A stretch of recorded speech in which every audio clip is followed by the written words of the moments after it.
A little boy with trembling purple hands pulled the only blanket he had off his own body and wrapped it around a dying stranger lying in the freezing snow. That stranger was a hellborn angel collapsed, turning blue beneath the bridge, where no one cared whether you lived or died. Yet a single innocent act from a child who had nothing changed everything. 3 days later, the ground shook. Thousands of motorcycles thundered into the city like a storm, and what happened next made even the toughest men cry, reminding an entire nation what it truly means to be human. Before we begin, hit that subscribe button and stay with me until the end of this story. Drop a comment telling me what city you're watching from. I want to see how far this story travels. Now let me tell you about Tommy Chen and the night that changed everything. The cardboard wasn't holding. Sarah Chen could feel the cold seeping through the layers, through the newspapers she'd stuffed between the boxes, through the plastic tarp she'd scavenged from behind the hardware store. Her fingers were numb as she tried to fold another piece over the gap where the wind cut through like a knife. "Mama, I can see my breath like a dragon," Tommy said beside her. Sarah looked at her son and felt her heart crack a little more. 7 years old. 7 years old. And he thought freezing to death was a game. "That's right, baby," she said, forcing brightness into her voice. "You're breathing fire tonight." The thermometer she'd seen outside the gas station had read 15 degrees 2 hours ago. It was colder now. Much colder. The kind of cold that killed people and everyone knew it. The kind of cold that made the city sweepers come through and tell you to move along like there was somewhere to go, like the shelters weren't already packed beyond capacity, with a waiting list 3 days long. Tommy pulled the thermal blanket tighter around both of them. It was thin, meant for emergencies, the kind they handed out at the free clinic. Silver on one side, blue on the other. It crinkled when you moved. It was the only thing standing between them and hypothermia. "Tell me the story again," Tommy said. "About when we had the apartment." Sarah closed her eyes. She didn't want to tell that story. Didn't want to remember the medical bills that had piled up after her diagnosis, the way the insurance company had found reasons not to cover treatment, the layoff that came right when she needed her job most. Didn't want to remember the eviction notice, the storage unit. They couldn't afford the car that got repossessed. Didn't want to remember the caseworker who'd suggested she give Tommy up to foster care just temporarily until you get back on your feet. She'd walked out of that office and never looked back. "We had a kitchen," she said softly, "with a window over the sink. You used to stand on a stool and help me wash dishes." "And I had my own room," Tommy added. His voice was getting drowsy. "That was bad. You weren't supposed to fall asleep in cold like this." "Hey," Sarah said sharply, shaking him a little. "Stay awake for me, baby. Tell me what you learned at the library today." Tommy had spent 4 hours at the public library while she'd gone to 3 different churches trying to get food vouchers. The library was warm. The library had bathrooms. The library let a homeless kid sit and read without calling security. "Miss Jennifer showed me a book about motorcycles," Tommy said, perking up a little. "Big ones, Harleys. She said her dad used to ride one." Sarah had seen the bikers sometimes rolling through in packs, all leather and chrome and noise. She pulled Tommy closer away from those thoughts. Away from that world. "That's nice, baby. What else?" But Tommy had gone quiet, staring out through the gap in their cardboard shelter. Sarah followed his gaze and felt her stomach drop. A man had just stumbled under the bridge. A big man wearing a leather jacket that said "Hellsangels" across the back in bold patches. He was moving wrong, lurching his steps uncoordinated. As they watched, he collapsed against one of the concrete support pillars, sliding down to sit with his back against it. Sarah grabbed Tommy's arm. "Don't look at him. Don't make eye contact." She'd learned that lesson fast on the streets. Don't see, don't engage, don't make yourself noticed. Men like that, men with gang colors, they were dangerous. They were trouble. They were everything she needed to keep Tommy away from. But Tommy was 7 and 7-year-olds don't understand danger the way adults do. 7-year-olds still believe the world is fundamentally good. "Mama, he's shaking really bad." Sarah looked despite herself. The man was shaking. Violent full-body tremors that even she could see from 20 feet away. His hands were covering his face and his shoulders were hunched forward like he was trying to fold in on himself. "He's fine," Sarah said. "He's not our problem." She heard how cold that sounded, how hard. 2 years ago she would have helped. 2 years ago she would have called 911, would have offered her coat, would have done something. But 2 years on the streets had taught her that you couldn't save everyone. You could barely save yourself. The man made a sound low and broken. His shaking was getting worse. "Mama, he's turning blue." "Tommy, look at me." Sarah grabbed her son's face, forcing him to meet her eyes. "We can't help him. We don't have anything to give. We need this blanket. Do you understand? We need it." Tommy's eyes, those big dark eyes that still held on to innocence, despite everything, searched her face. "But Mama, you said you told me, that time you said, when you were really sick and didn't have money, someone at the church gave you medicine, even though they didn't have to. You said that's why we're still together." Sarah felt something twist in her chest. She had said that. She'd told him that story on a night like this, trying to explain why there was still good in the world, why he should still have hope. "Baby, this is different. You said we should be like that person. You said even when we don't have much, we should share." The man across from them made another sound. It wasn't a groan anymore. It was weaker than that. The sound of someone giving up. Sarah looked at her son, then at the stranger, then at the thin thermal blanket wrapped around them both.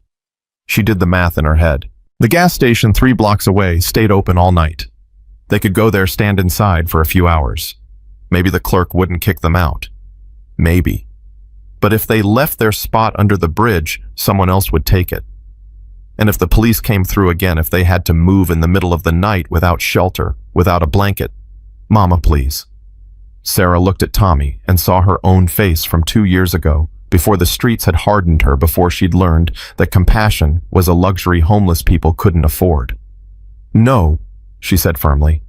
"I'm sorry, but no. I have to keep you safe." Tommy's face crumpled. Not with tears, he'd learned not to cry. Crying made you a target, but with something worse. Disappointment. "Okay, Mama," he whispered. Sarah felt like she'd just failed the most important test of her life. They sat in silence, wrapped in their blanket, watching the stranger shake himself to death 20 feet away. The wind howled. The temperature dropped. The man's movements were getting slower, less coordinated. His hands had fallen from his face, and even in the dim light from the distant street lamps, Sarah could see his lips had turned blue. 10 minutes passed. 15. Then Tommy spoke, his voice very small. "Mama, if that was you over there, would you want someone to help?" Sarah's eyes burned. "Tommy, would you?" "Yes," Sarah whispered. "Yes, I would." "Then we have to. Baby, we'll freeze. Then we freeze together." Tommy looked up at her, and in that moment he looked older than 7. Older than any child should ever have to be. "You taught me that's what good people do. They help even when it's hard." Sarah felt the tears come then hot against her frozen cheeks. Her son, her beautiful, impossible son, was right. She'd spent 2 years teaching him to survive, but somewhere in all that survival, she'd forgotten to teach him the thing that mattered most: how to stay human. "Okay," she said, her voice breaking. "Okay, baby, but I'm coming with you." "No." Tommy was already unwrapping the blanket from around them. "You're sick too, Mama. You need to stay warm.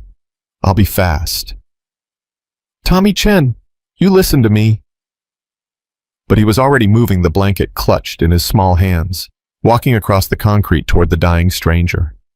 Sarah lunged after him, but her body was so cold, so stiff from hours of sitting that she stumbled. By the time she caught herself, Tommy was already kneeling beside the man. "Sir," Tommy's voice echoed under the bridge. "Sir, are you okay?" The man didn't respond. His eyes were closed now. His shaking had slowed to occasional tremors. Tommy looked back at his mother, and Sarah saw the fear in his face, the understanding that this man might already be dead. But her son didn't run. Her brave, foolish, beautiful son unfolded the thermal blanket and draped it over the stranger's shoulders. "Here," Tommy said softly. "You need this more than me." The man's eyes fluttered open. Blue eyes, Sarah noted distantly, confused and unfocused, fighting to make sense of what was happening. "Kid?" The word came out slurred, thick. "What are you?"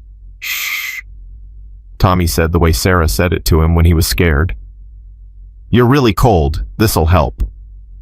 The man's eyes focused, then really focused, looking from the blanket to Tommy's thin jacket to Sarah standing frozen several feet away. Understanding dawned slowly across his face. "This yours?" he managed to ask. "It's okay," Tommy said. "Me and my mama were tough. We'll be okay." "Kid, no." The man tried to push the blanket away, but his hands weren't working right. His fingers couldn't grip. "You need this. So do you," Tommy said simply. He tucked the blanket more firmly around the man's shoulders, patting it down the way Sarah did for him. "My name's Tommy. What's yours?" The man stared at him. In his eyes, Sarah saw something she recognized, the look of someone encountering Grace when they'd forgotten Grace existed. "Marcus," he whispered. "My name's Marcus." "Nice to meet you, Marcus." Tommy smiled, that gap-toothed smile that could break your heart. "You're going to be okay now." Then Tommy stood up and walked back to his mother, leaving the blanket behind, leaving their only defense against the killing cold behind, and Sarah grabbed him and held him and didn't know whether to scream or cry or thank God for giving her a son better than she deserved. "Mama," Tommy whispered against her shoulder. "We did good, right?" "Yeah, baby," Sarah said, her whole body starting to shake now that the blanket was gone. "We did good." From across the concrete, Marcus watched them. Even through his hypothermia-addled brain, even through the confusion and the cold, he understood what had just happened. A homeless woman and her child had just given him their only protection against a night that was absolutely going to kill someone. They'd chosen him to live even if it meant they might die. Marcus's hands found the edges of the blanket. It was thin, cheap, barely enough for one person, let alone two, and they'd given it to a stranger, to a Hell's Angel, to someone most people crossed the street to avoid. "Hey," he called out, his voice rough. "Hey, kid, come here." Tommy looked at his mother. Sarah was shaking her head, pulling Tommy closer, but the boy wriggled free and walked back over. "Yeah." Marcus forced his arms to work, forced his frozen hands to move. He opened the blanket. "Get in here." "But that's for you. I'm twice your size. Body heat works better when you share. Basic survival." Marcus's teeth were chattering so hard he could barely speak. "Come on, before your mom has a heart attack." Tommy hesitated, then looked back at Sarah. "Mama." Sarah should have said no. Should have grabbed her son and run. Should have protected him from the stranger with gang colors and a reputation for violence. But the stranger was holding the blanket open and shaking like a leaf, and Tommy was already starting to turn blue around his lips, and sometimes you had to choose between being careful and being alive. "Go on, baby," she heard herself say. "I'll be right here." Tommy climbed under the blanket, and Marcus wrapped it around the boy's small frame, then pulled him close. Sarah watched her son disappear into this stranger's arms and felt every protective instinct scream. "Ma'am," Marcus called out, his voice stronger now. "You too. Get over here." "I'm fine," Sarah lied. "You're turning blue. Don't make me get up and carry you, because I will." Despite everything, Sarah almost laughed. The man could barely sit upright, and he was threatening to carry her. "Come on, Mama," Tommy said from inside the blanket. "He's really warm." Sarah's resistance crumbled. She was so cold, so impossibly cold, and her son was already with this stranger, so what did she have to lose? She walked over and let Marcus pull her under the blanket too. The three of them huddled together against the pillar. Marcus was right. Body heat did work better when you shared. She could already feel warmth starting to seep back into her limbs. "Thank you," she whispered. "Thank your kid," Marcus said. "I was dead. Another 10 minutes, and I would have been gone." He looked down at Tommy, who had already tucked himself against Marcus's side like a small animal seeking warmth. "How old are you, son?" "7. 7 years old, and you got more heart than most men I've known." Marcus's voice was rough with something that wasn't just cold. "What's your name?" "Tommy Chen. That's my mama, Sarah." "Tommy Chen." Marcus tested the name. "You just saved my life, Tommy Chen. You understand that?" Tommy looked up at him with those enormous eyes. "You would have done the same thing." Marcus was quiet for a long moment. "No," he said finally, honestly. "I don't think I would have. Not anymore. Not for a long time." They sat in silence, the three of them sharing the thin blanket and each other's warmth. Above them, occasional cars rumbled across the bridge. The wind howled. The snow began to fall, light at first, then heavier. "Why are you out here?" Sarah asked finally, "if you don't mind me asking." Marcus laughed, but it wasn't a happy sound. "Bike broke down about 3 miles from here. I was trying to walk to my clubhouse when hypothermia hit. Couldn't think straight. Ended up here." "Where's your clubhouse?" "Other side of the river. Might as well be other side of the moon right now. Your friends, the other bikers, won't they look for you?" Marcus shook his head.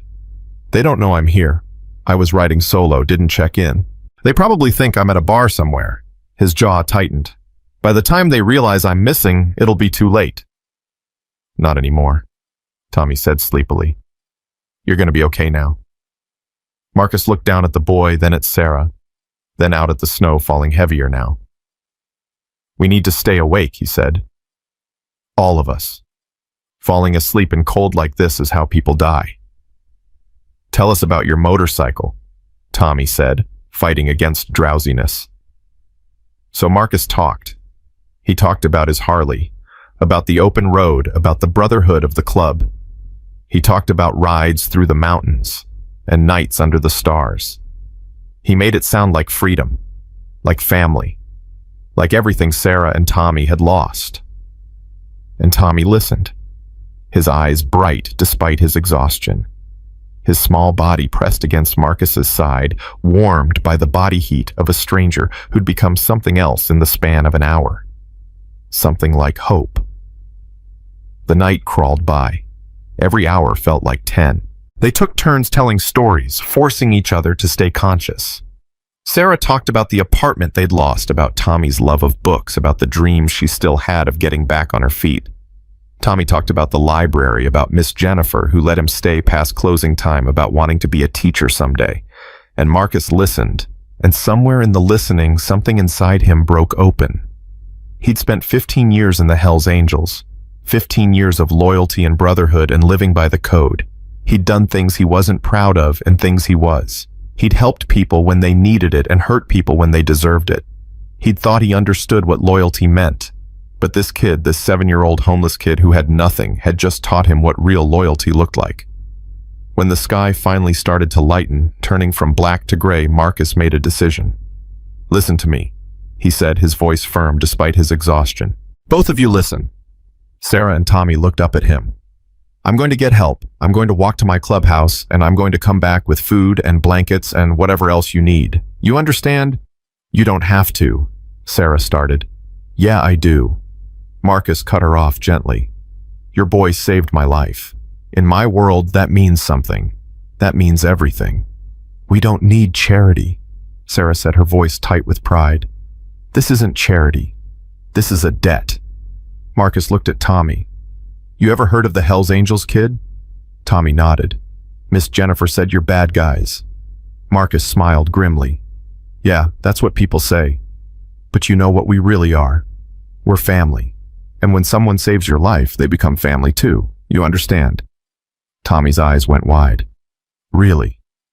Really?" Marcus reached into his jacket and pulled out his Hells Angels patch, the one that read Prospect on the bottom. He'd earned that patch 5 years ago. It meant something. It meant everything. He put it in Tommy's small hands. "You hold on to this for me. It's a promise. I'm coming back." "When?" Tommy whispered. 3 days. Maybe sooner. But I promise you, kid, I'm coming back." Sarah wanted to believe him. God she wanted to believe him, but she'd heard promises before. Everyone on the streets had heard promises. Marcus saw the doubt in her face. He took off his leather jacket, leaving him in just a thermal shirt, and wrapped it around Sarah's shoulders. This too. Call it collateral. You'll freeze. I'm from Seattle. This is nothing. It was a lie. He was already shaking again, but he said it with such conviction that Tommy smiled. Marcus stood up slowly, testing his legs. They held barely.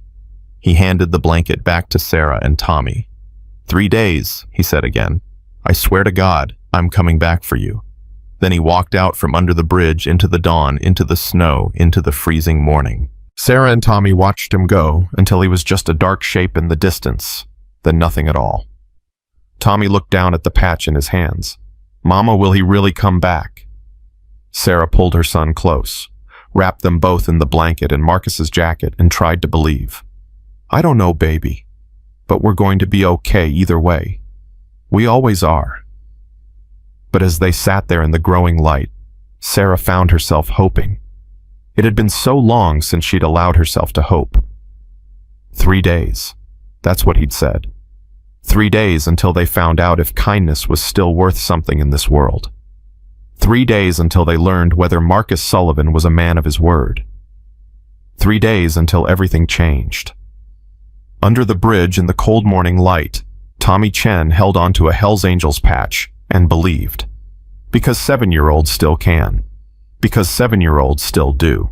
And somewhere across the city, Marcus Sullivan walked through the snow with frozen hands and a fire in his chest, already planning how to repay the debt of a blanket given by a boy who had nothing. Already planning how to show that child that yes, the world could still be good. That yes, promises still meant something. That yes, one act of kindness could change absolutely everything. The snow fell heavier. The temperature dropped. But under that bridge, wrapped in a thin blanket and a stranger's jacket, Sarah and Tommy Chen were warmer than they'd been in weeks. Because they weren't alone anymore. Not really. And 3 days from now, they'd find out just how true that was. Marcus made it 6 blocks before his legs gave out. He caught himself against a brick wall, gasping his breath coming in ragged clouds. His hands were numb again. His face felt like it was burning and freezing at the same time. The thermal shirt he'd kept wasn't enough. Not even close. But he pushed off the wall and kept walking. He'd made a promise to a 7-year-old kid, and Marcus Sullivan didn't break promises. Not to brothers, not to anyone. Especially not to someone who'd saved his life. The clubhouse was another mile. He could make it. He had to make it. His phone was dead, had been dead since yesterday when the bike broke down. No way to call for help. No way to tell anyone where he was. Just his feet, and his will, and the memory of Tommy's face when he'd handed over that blanket. A kid. A homeless kid with nothing had given him everything. Marcus's jaw tightened. 3 days. He'd promised 3 days, but he was going to make it happen in 2. 1, if he could manage it. The sun was fully up by the time he stumbled through the door of the Hell's Angels clubhouse. The warmth hit him like a physical blow, and he nearly collapsed right there in the entryway. Jesus Christ, is that Marcus? Hands grabbed him. Voices shouted. Someone threw a blanket over his shoulders while someone else pressed a hot cup into his frozen hands. Where the hell have you been? We've been calling you for 12 hours. Bike broke down, Marcus managed through chattering teeth. Walked. Got caught in the cold. You stupid son of a... That was Ray Martinez, the chapter president, pushing through the crowd. Ray was 48, built like a bear with a gray beard and eyes that could cut through steel. You could have died out there. I almost did. Marcus looked up at Ray, at the brothers gathered around, and felt something crack in his chest. I need to tell you something. All of you. Right now. 20 minutes later, Marcus sat in the main room with 15 brothers around him, a space heater at his feet, and his 3rd cup of coffee in his hands. His fingers were working again. The shaking had mostly stopped, but the fire in his chest was burning hotter than ever. So, let me get this straight, Ray said slowly. A homeless kid 7 years old gave you his only blanket, in 15-degree weather. His and his mother's only blanket, Marcus corrected. They were both using it. They gave it to me anyway. That's insane, someone muttered. That's suicide, someone else added. That's brotherhood. Marcus's voice cut through the room like a knife. That kid showed me what this patch is supposed to mean, and he doesn't even know what a Hell's Angel is. Ray leaned back in his chair, studying Marcus. You're serious about this? Dead serious. I told him I'd come back in 3 days with help. I'm going back tomorrow. Tomorrow, Marcus, you can barely stand. Tomorrow, Marcus repeated firmly. I gave that kid my word. My word means something. The room went quiet. In the Hell's Angels, your word was law. You said something, you did it. No excuses, no exceptions. What do you need? Ray asked. Marcus felt relief wash through him. Food, blankets, warm clothes, whatever we can spare. Done. Ray stood up. Brothers, you heard him. Let's put together a care package. Marcus, you rest. We'll handle this. But Marcus shook his head. There's more. That kid Tommy, he's living under a bridge with his mother. They've got nothing. Less than nothing. And they still gave me their blanket. So we help them, Ray said. That's what we do. It's not enough. Marcus looked around at his brothers. I want to do more. I want to show that kid that kindness matters, that the world isn't completely shit. What are you thinking? Ray asked slowly. Marcus took a breath. I'm thinking we ride out there. All of us. I'm thinking we make some noise. I'm thinking we show that mother and her kid that when you save a Hell's Angel's life, you get a whole chapter's gratitude. Someone laughed. You want to roll the whole crew out for a homeless kid? Yeah, Marcus said without hesitation. I do. The room erupted in voices, some agreeing, some arguing. Ray held up his hand for silence. Let me think about it, he said. In the meantime, we get that care package together. Marcus, you get some sleep. We'll talk more tonight. Marcus wanted to argue, wanted to demand they leave right now, but exhaustion was catching up with him. He nodded and let someone lead him to a back room with a cot, but before he lay down, he pulled out his phone, now charging, and did something he hadn't done in years. He posted on social media. The post was simple, just a photo of his Hell's Angels jacket and a few lines of text. Last night, a 7-year-old homeless kid saved my life by giving me his only blanket in freezing weather. He had nothing and gave me everything. If that's not brotherhood, I don't know what is. Going back to help him. Anyone who wants to join me is welcome. He hit post and collapsed onto the cot. He was asleep in seconds. Meanwhile, under the bridge, Sarah and Tommy were facing their own crisis. Mama, you're really hot. Sarah tried to open her eyes and couldn't. Her head felt like it was stuffed with cotton and her chest hurt when she breathed. I'm okay, baby, she whispered, but her voice sounded wrong even to her own ears. You're not okay. Tommy's small hand touched her forehead. You're burning up. Sarah forced her eyes open. Tommy's face swam into focus above her tight with worry. Just a fever, she managed. It'll pass. But she knew it wouldn't. She'd felt this coming for days, the scratchy throat, the deep cough, the bone-aching exhaustion. She'd ignored it because what choice did she have? You couldn't be sick when you were homeless. Being sick meant dying. I'm going to get help, Tommy said, standing up. No. Sarah grabbed his arm with strength she didn't know she had left. You stay here. You don't go anywhere alone. But Mama, promise me, Tommy. Promise you won't leave. Tommy's lip trembled. What if you get worse? Then we deal with it together. Sarah pulled him close, ignoring how much the movement hurt. We're a team. Remember, we stick together. Okay, Tommy whispered against her shoulder. Okay, Mama. They lay there together, wrapped in Marcus's jacket and the thin blanket.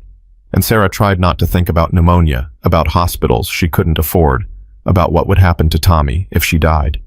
The day dragged by in a fever haze. Tommy tried to get her to drink water from their shared bottle, but Sarah's stomach rebelled. She couldn't keep anything down.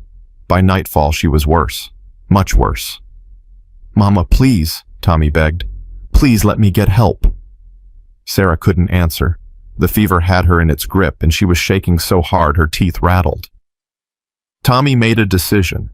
He tucked the blanket more firmly around his mother, put on Marcus's jacket, even though it hung to his knees, and picked up the Hells Angels patch Marcus had given him. "I'll be back, Mama," he said. "I promise." Then he ran. He didn't know where he was going, just away toward lights, toward people, toward someone who might help. His small legs pumped hard against the concrete, his breath coming in gasps. Marcus's jacket flapping around him like wings. He made it 3 blocks before strong hands grabbed him. "Whoa there, kid! Where's the fire?" Tommy looked up into the face of a police officer. Relief flooded through him. "My mama," he gasped. "She's sick. Really sick. Under the bridge. Please, you have to help her." The officer's expression changed. "You're homeless." "Yes, sir. Please. My mama needs a doctor." "Okay, calm down. Show me where she is." Tommy led the officer back to the bridge, back to where Sarah lay burning with fever. The officer took one look at her and called for an ambulance. "How long has she been like this?" he asked Tommy while they waited. "Since this morning. She keeps getting hotter." The officer, his name tag said Chen. No relation, looked at Tommy with something like pity. "What's your name, son?" "Tommy. Tommy Chen." "And your mom?" "Sarah Chen."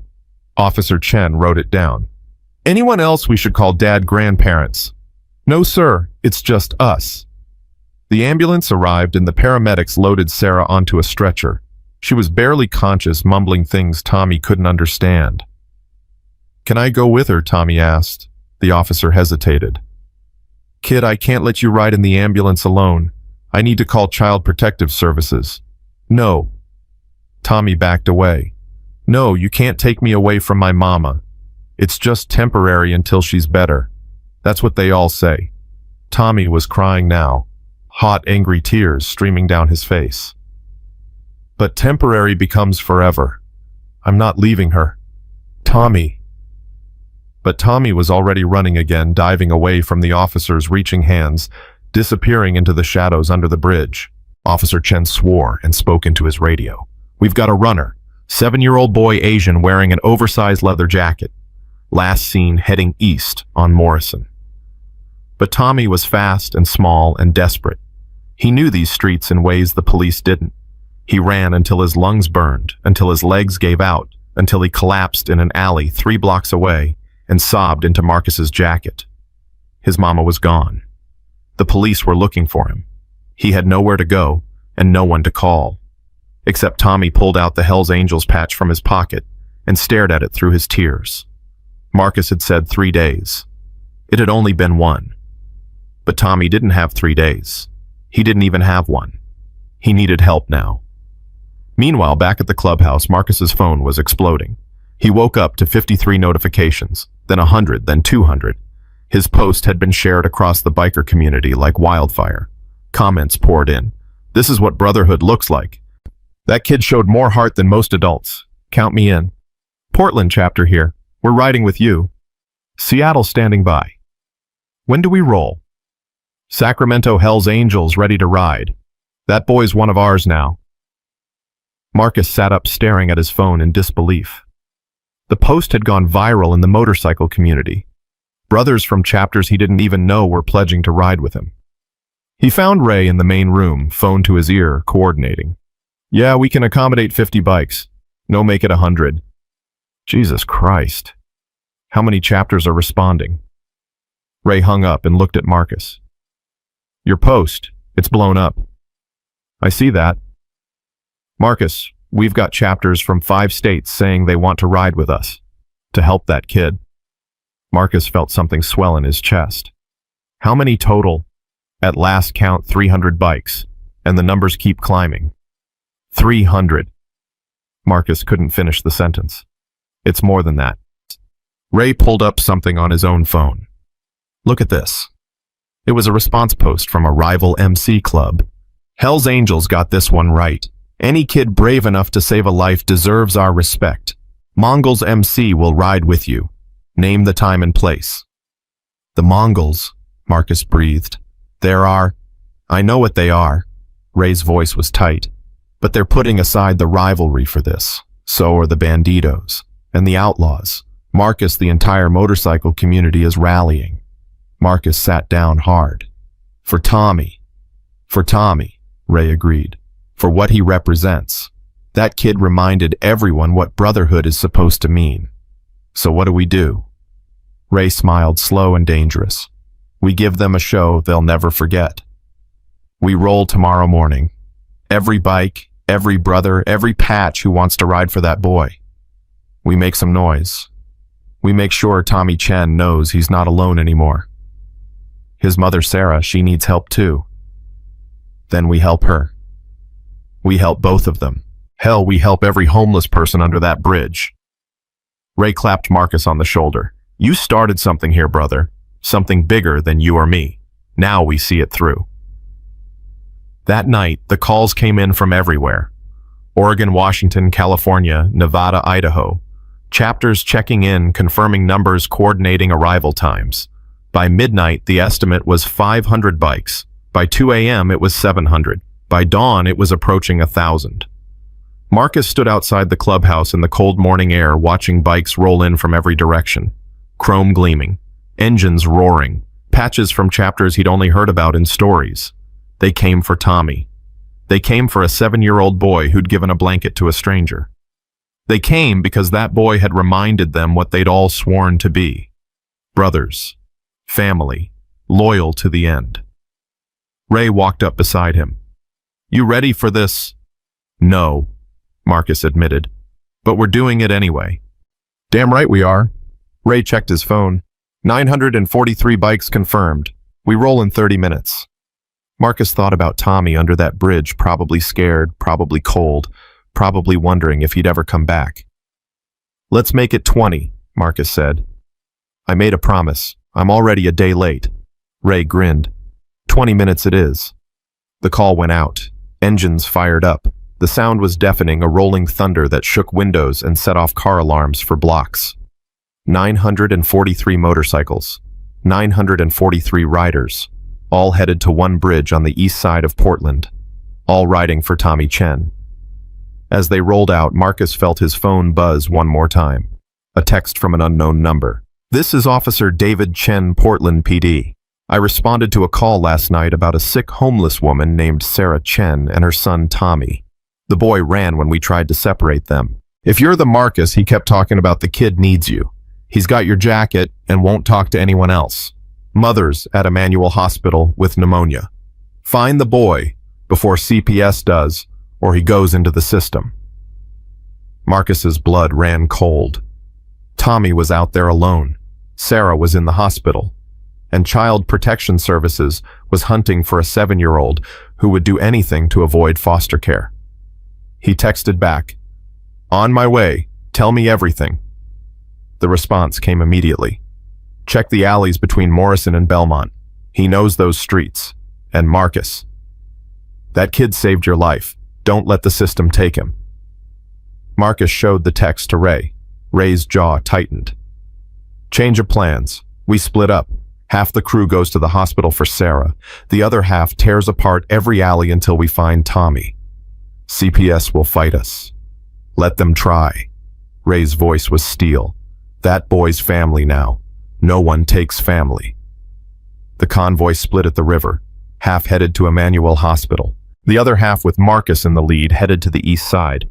943 bikes rolling through Portland in the early morning light, looking for one small boy in an oversized jacket. A boy who'd saved a stranger's life and accidentally started a revolution.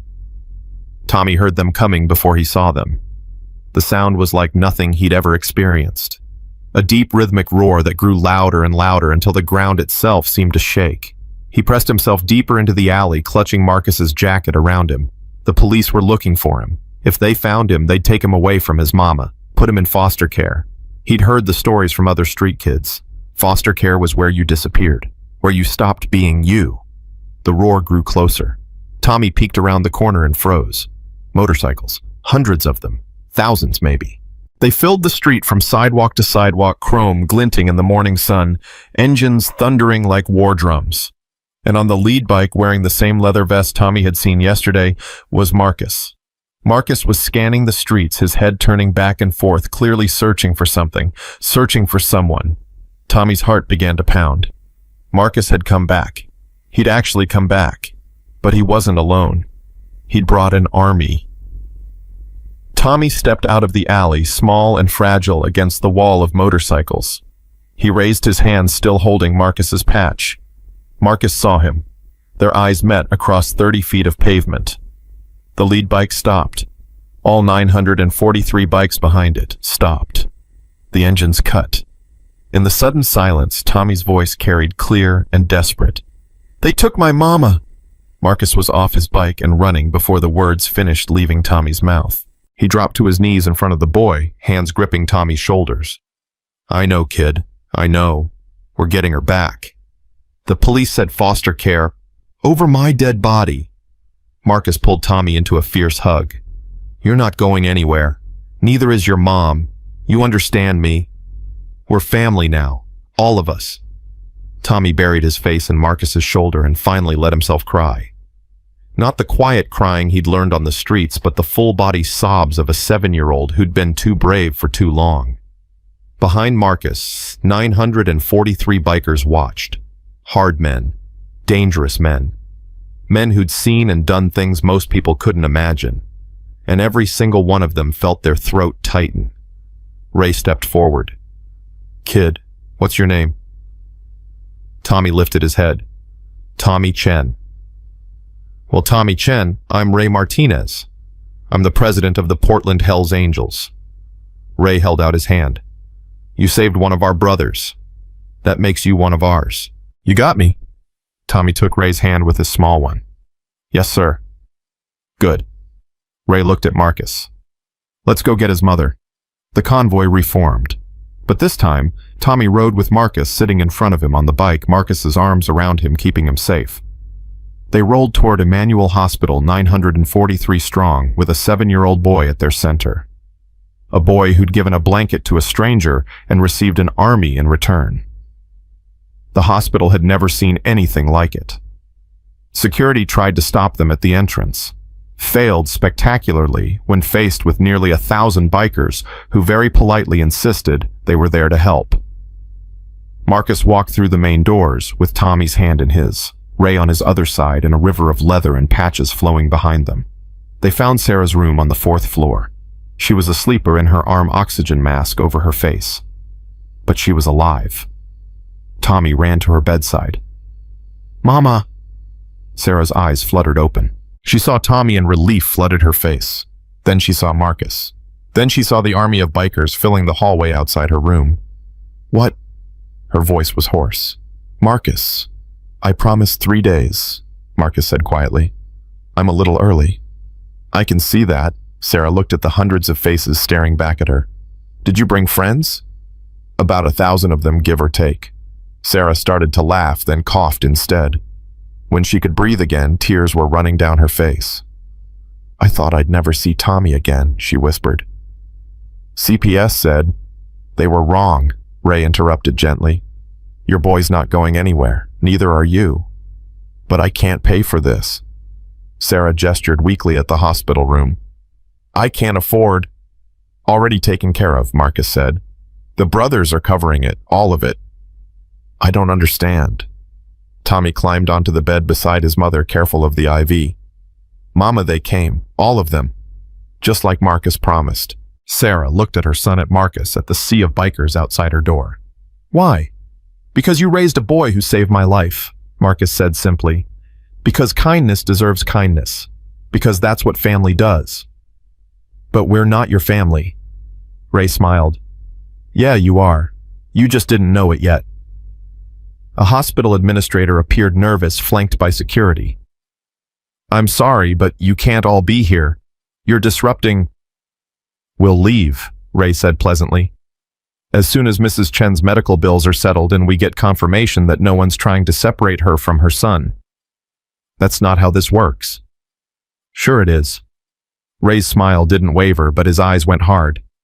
"Because we've got lawyers too, and press, and about 1,000 witnesses who will testify that this woman and her boy need to stay together." The administrator looked at the army of bikers at the cameras that were already appearing as word spread at the nightmare PR situation unfolding in his hospital. "I'll see what I can do," he said weakly. "You do that," Ray said.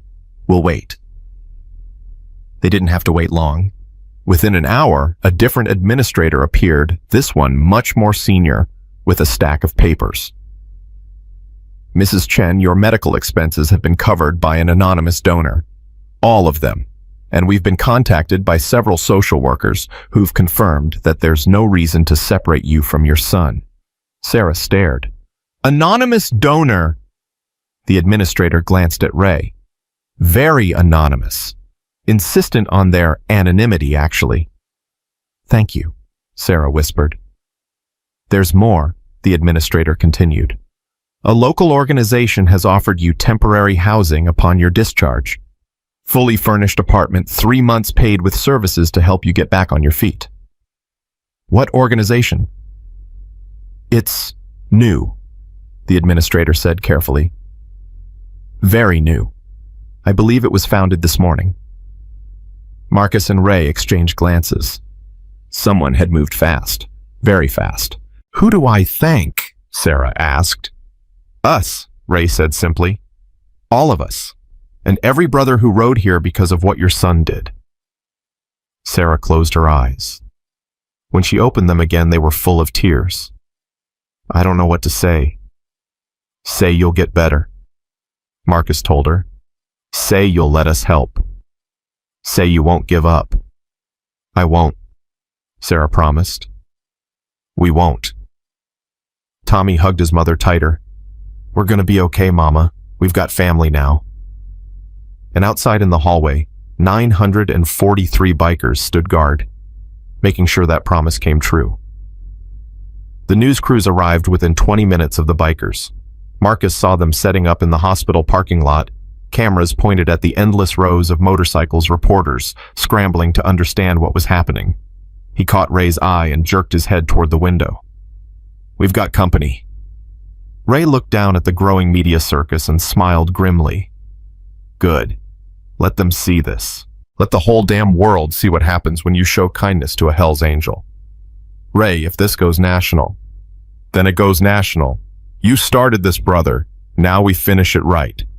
Ray turned to the crowd of bikers filling the hallway. "Listen up. Press is here. Nobody talks to them without my say-so. We're not here for publicity. We're here for that kid and his mother. Everyone clear?" A chorus of agreement rumbled through the hallway. Tommy looked up from his mother's bedside, his eyes wide. "Are we in trouble?" "No, kid," Marcus said, crouching down beside him. "Just the opposite. People are going to want to hear your story. They're going to want to know about the boy who saved a biker's life." "I don't want to be on TV," Tommy said quietly. "I just wanted you to be okay." Sarah squeezed her son's hand. "You don't have to do anything you don't want to do, baby." But even as she said it, Sarah knew the choice might not be theirs anymore. The story was already out there, spreading through social media like wildfire. Someone had filmed the convoy rolling through Portland. The footage showed nearly 1,000 motorcycles moving in formation, and in the front, barely visible, a small boy riding with Marcus. The caption read, "Homeless boy saves Hell's Angel's life. This is what happened next." It already had 2 million views. A hospital social worker appeared at the door, nervous but determined. "Mrs. Chen, I'm Rebecca Torres. I need to ask you some questions about Tommy's living situation." Sarah's grip on Tommy tightened. "No, you're not taking him." "I'm not here to take anyone," Rebecca said quickly. "I'm here to help, but I need to document his current situation for the court." "What court?" Marcus demanded. "Child Protective Services filed an emergency petition this morning. There's a hearing scheduled for tomorrow to determine temporary custody." The hallway went dead silent. Every biker turned to look at Rebecca with expressions that made her take a step back. "Over my dead body," Ray said quietly. Dangerous quiet. "I understand your feelings, but this is the law." "Then the law's wrong." Ray moved to stand beside Sarah's bed. "That boy's staying with his mother. End of discussion." "Mr. Martinez, I sympathize, but the state has concerns. Mrs. Chen has been homeless with her son for nearly 2 years. She has no stable housing, no income, no support system." "She has us," Marcus interrupted. "That's a support system." Rebecca looked at the army of bikers and something like desperation crossed her face. "Look, I get it. This is a beautiful gesture, but the court needs more than gestures. They need proof of stability, housing, income, a plan for Tommy's education and medical care. Fine, Ray said. Give us 24 hours. We'll have all of it. You can't just watch us. Ray pulled out his phone and started making calls right there in the hospital room. Jake, I need you at the clubhouse. Get me the name of that lawyer we used last year. Yeah, the good one. Tell him it's urgent. Money's no object. He hung up and made another call. Sheila Ray Martinez, I need a favor. You still running that transitional housing program? I've got a mother and son who need a place starting tomorrow. No, not temporary. I need something that'll satisfy a judge. Yeah, I owe you one. Another call. This is Ray Martinez. I need to speak to Principal Hendricks at Roosevelt Elementary. Tell him it's about enrolling a new student. A special case. I'll be there in person within the hour. He kept calling. Each conversation was short, direct, and resulted in someone promising to help. Marcus watched in amazement as Ray systematically dismantled every objection the court might have. Rebecca looked stunned. You're serious about this? Dead serious. Ray fixed her with a hard stare. That boy saved one of our brothers. In our world, that makes him family.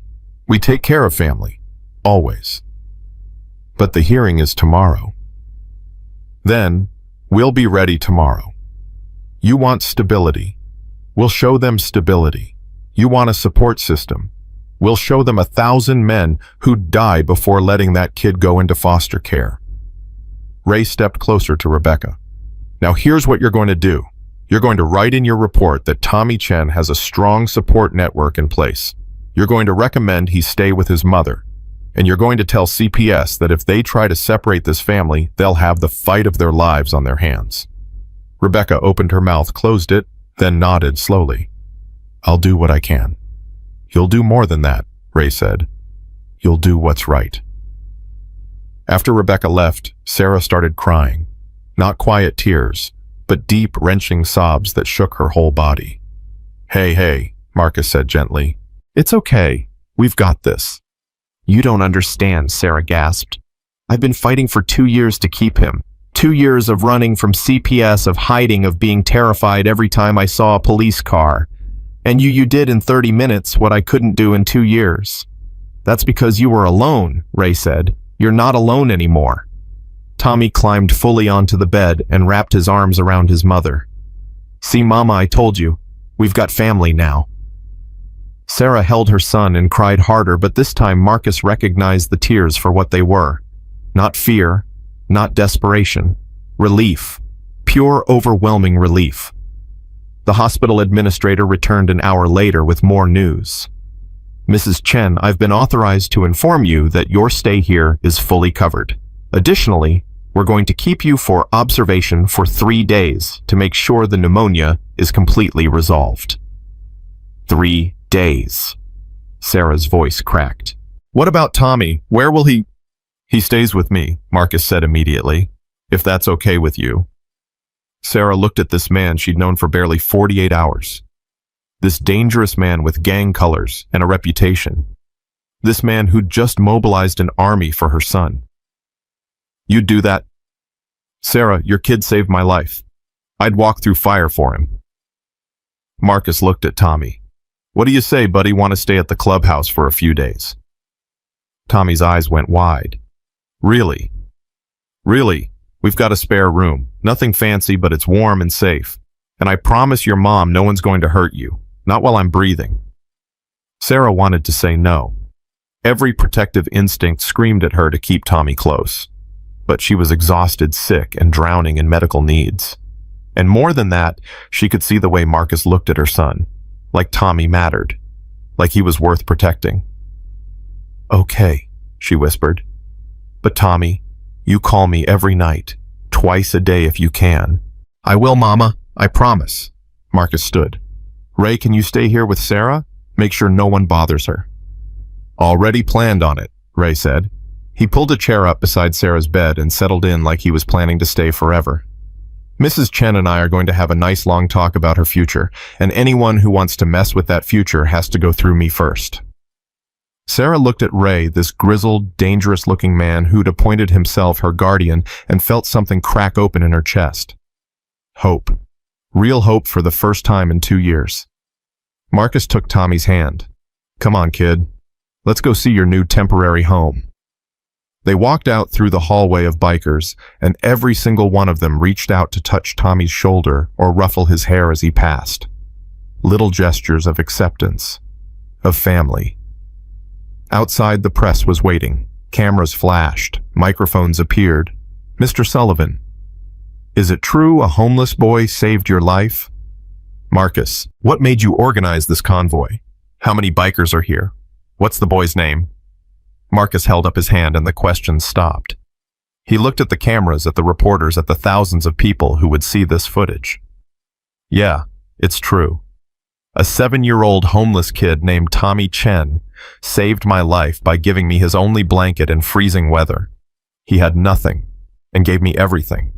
So I came back with my brothers to return the favor. That's what family does. That's what honor means. And if anyone out there sees a kid like Tommy, a mother like Sarah, someone who needs help, don't look away. Don't assume someone else will handle it. Be the person who steps up, because that's how we change the world. One blanket at a time." He picked Tommy up and carried him to his bike. Behind them, 943 engines roared to life. The convoy rolled out, heading to the clubhouse with Tommy Chen riding in the front, waving at the cameras like he'd been born to it. The footage went viral immediately. By that afternoon, it had 20 million views. By evening, it was international news. The clubhouse was chaos when they arrived. Bikers from dozens of chapters were still there, along with donations that had started pouring in. Blankets, clothes, food money. A local business owner had dropped off 300 winter coats. A church group brought toys. A restaurant sent enough food to feed an army.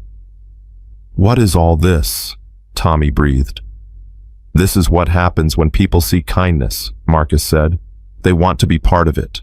They want to help." A woman approached, middle-aged with kind eyes. "Are you Tommy?" Tommy nodded. "I'm Diane Foster. I run a youth center downtown. I saw what you did on the news." She held out a bag. "I brought you some clothes. Age 7, right?" "Yes, ma'am." "And I brought something else." Diane pulled out a small leather jacket, child-sized, with no patches. "I thought you might want your own, so you don't have to borrow Mr. Sullivan's anymore." Tommy looked at the jacket, then at Marcus, his eyes shining. "Can I really have it?" "It's yours, kid," Marcus said, his throat tight. Tommy put on the jacket. It fit perfectly. He turned in a circle, grinning so wide his face might split. "I look like you." "Yeah, you do," Marcus said. "Come on, let me show you where you'll sleep." The spare room was small but clean. Someone had already put fresh sheets on the bed and stocked the dresser with the clothes Diane had brought. On the nightstand was a framed photo of Marcus and his bike. "This is your room for now," Marcus said. "Bathroom's across the hall. If you need anything at night, my room's right next door. You just knock, okay?" "Okay." Tommy sat on the bed, testing it. "Marcus, are you scared of the court?" Marcus sat beside him. "Honestly, a little, but I'm more determined than scared, and so are about 1,000 other brothers. What if they take me anyway? They won't. But what if... Tommy, look at me." Marcus waited until the boy met his eyes. "I made you a promise. I came back, didn't I?" "Yes. And I'm making you another promise right now. You and your mom are staying together, whatever it takes, however long it takes. You believe me?" Tommy studied Marcus's face for a long moment, then nodded. "I believe you." "Good. Now you hungry?" They ate dinner in the main room with 30 other bikers. Tommy sat between Marcus and a huge man called Tiny, who was anything but tiny. Tiny had a gray beard down to his chest and arms covered in tattoos. But when Tommy asked about them, Tiny spent 20 minutes telling stories that made the boy laugh until his sides hurt. "You got a kid?" Tommy asked Tiny. "Had one," Tiny said quietly. "Lost him in a car accident 10 years ago. He was about your age." The room went silent. Tommy looked at Tiny's face and saw the pain there, old but still sharp. "I'm sorry," Tommy said. "Me too, kid. Me too." Tiny ruffled Tommy's hair. "But you know what helping you helps me. Makes me feel like maybe I can still be a dad to someone, even if it's not my boy." Tommy didn't fully understand, but he leaned against Tiny's side anyway, and the big man's arm came around him gentle and protective. That night, Marcus tucked Tommy into bed. The boy was exhausted, barely able to keep his eyes open. "Marcus," Tommy mumbled. "Thank you. For everything.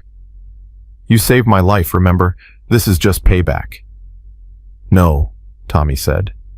"It's more than that. You made me feel like I matter." Marcus felt his chest tighten. "You do matter, kid, more than you know. Will you teach me to ride a motorcycle someday?" Marcus laughed.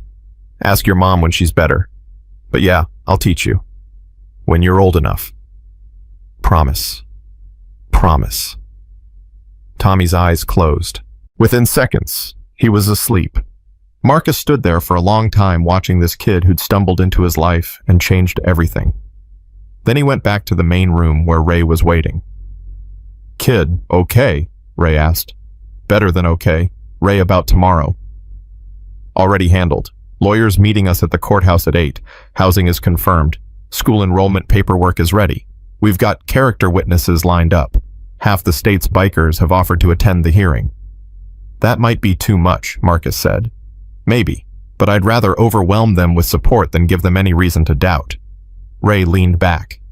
"Marcus, this story's everywhere. National news. International news. People are calling Tommy a hero. Calling us heroes. There's already a GoFundMe for Sarah that's raised over $100,000. 100, Marcus couldn't finish. And climbing. People want to help. They're inspired. One kid's kindness started something we can't control anymore. Is that good or bad? It's both, Ray said honestly. It's good because Tommy and Sarah will be taken care of. It's bad because now there's pressure. Expectations. The world's watching to see how this ends. Then we better make sure it ends right. The next morning they arrived at the courthouse with an army. Not 1,000 bikers, Ray had limited it to 50, the maximum that could fit in the courtroom. But 50 was more than enough. 50 bikers in full patches sitting in respectful silence sent a clear message.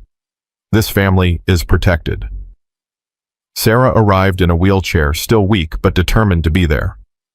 Tommy sat between her and Marcus, wearing his new leather jacket, gripping his mother's hand. The CPS lawyer stood up first.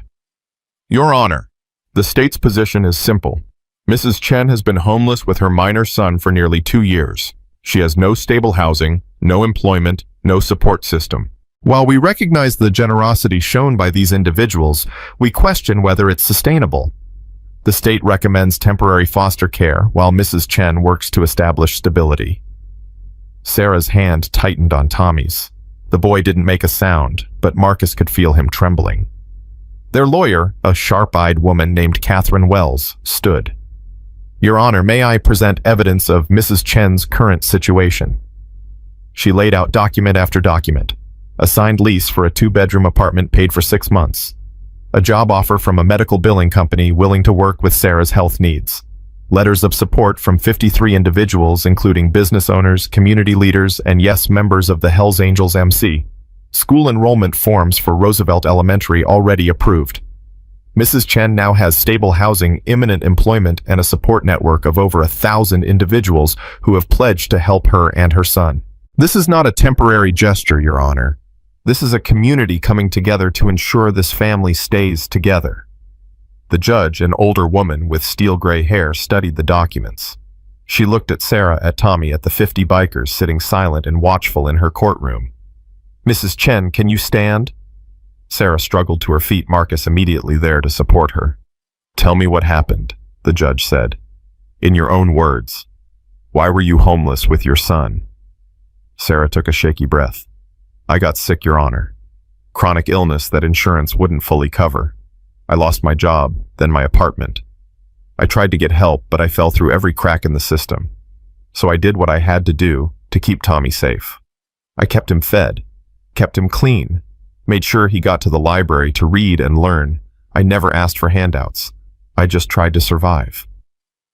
And the night you gave your blanket to Mr. Sullivan, that was Tommy's decision, Sarah said. I told him no. I told him we needed it. But my son, her voice broke.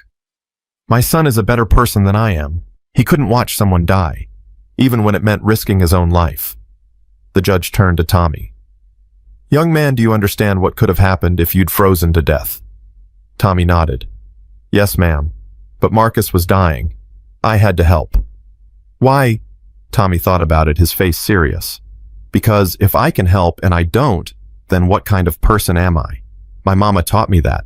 She's always helping people even when we don't have nothing. She's the bravest person I know. The judge's expression softened. She looked back at the documents, then at the bikers filling her courtroom. Mr. Martinez, you're the president of the Portland Hells Angels. Ray stood. Yes, Your Honor. This support you're offering, is it genuine or is this a publicity stunt? Ray met her eyes dead on. Your Honor, my club has been around for 70 years. We've seen every kind of trouble there is.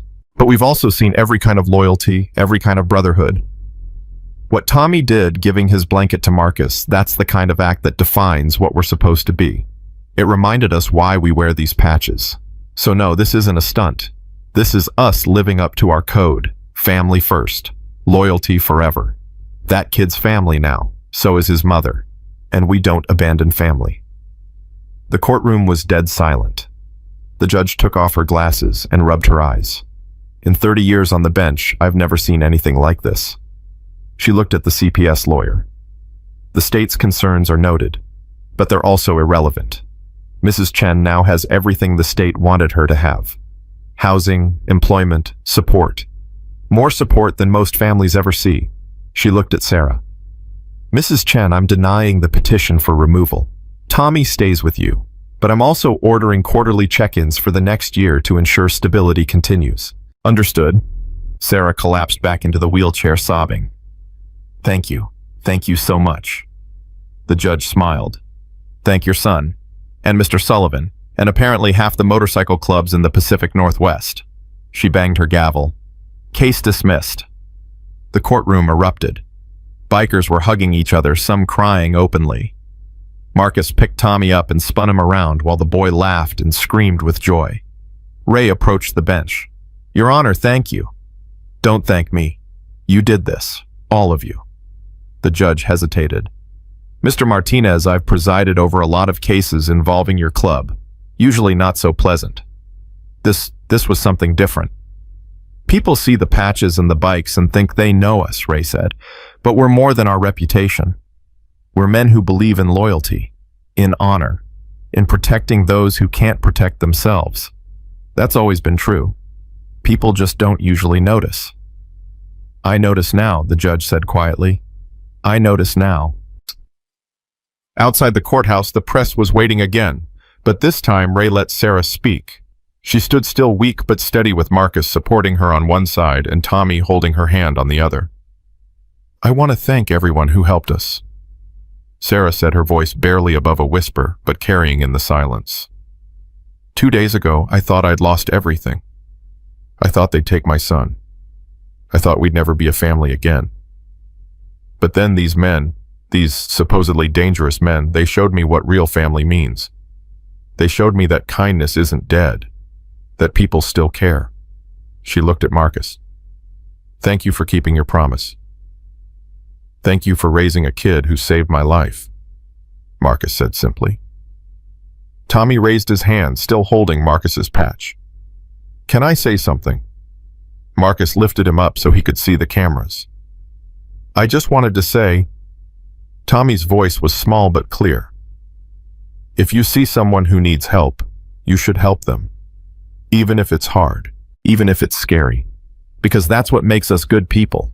That's what my mama taught me. And now Marcus and all his friends taught me that when you help someone, sometimes they help you back. Sometimes they bring 1,000 friends and make everything better. Someone in the crowd started clapping, then another, then everyone. The applause rolled through the street like thunder, and Tommy buried his face in Marcus's shoulder, overwhelmed. But he was smiling. They both were. That night back at the clubhouse, there was a celebration. Food and music and laughter that echoed through the building. Tommy fell asleep on Marcus's lap, halfway through exhausted, but happy. Sarah, released from the hospital against medical advice but with strict instructions to rest, sat beside them. "I don't know how to repay you," she said. "You already did," Marcus said. "You raised a kid who reminded me what being human means. That's payment enough. But all these people, all this help, is because they wanted to. Because Tommy's story touched something in them. Because people are fundamentally good, Sarah. They just need to be reminded sometimes." Sarah looked at her sleeping son, then at the room full of bikers celebrating this small victory. "What happens now?" she asked. "Now you heal. You move into your apartment, you start your job, you let Tommy go to school and be a kid." Marcus looked down at the boy. "And we stay family, because that's what we are now, whether you like it or not." Sarah laughed, tears streaming down her face. "I like it. God help me, I like it." The celebration continued around them, but in that small corner of the clubhouse, Sarah and Marcus and Tommy were in their own world. A world where a blanket had saved a life, and a life had saved a family, and a family had reminded 1,000 men what honor really meant. It was just the beginning, but it was enough. For now, it was more than enough. The apartment was on the 3rd floor of a converted warehouse in southeast Portland. Sarah stood at the door with the key in her hand, unable to make herself turn it. "Mama." Tommy tugged on her sleeve. "Aren't we going in?" "I'm scared," Sarah whispered. Marcus, who'd driven them there with half a dozen brothers following behind with donated furniture, put his hand on her shoulder. "Of what?" "That this isn't real. That I'll wake up under the bridge again. That someone will realize they made a mistake and take it all away." "Sarah, look at me." Marcus waited until she met his eyes. "This is real. The lease has your name on it. The rent's paid for 6 months. No one's taking this away. You earned this." "I didn't earn anything. I've been homeless for 2 years. You kept your son alive and kind in a world that tried to break you both.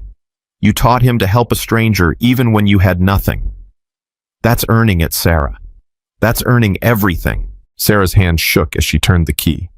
The door opened to reveal 2 bedrooms, a small kitchen, a living room with windows that let in actual sunlight. It was furnished simply donations from various brothers and their families, but it was clean and warm and theirs. Tommy ran inside, his footsteps echoing on the hardwood floors.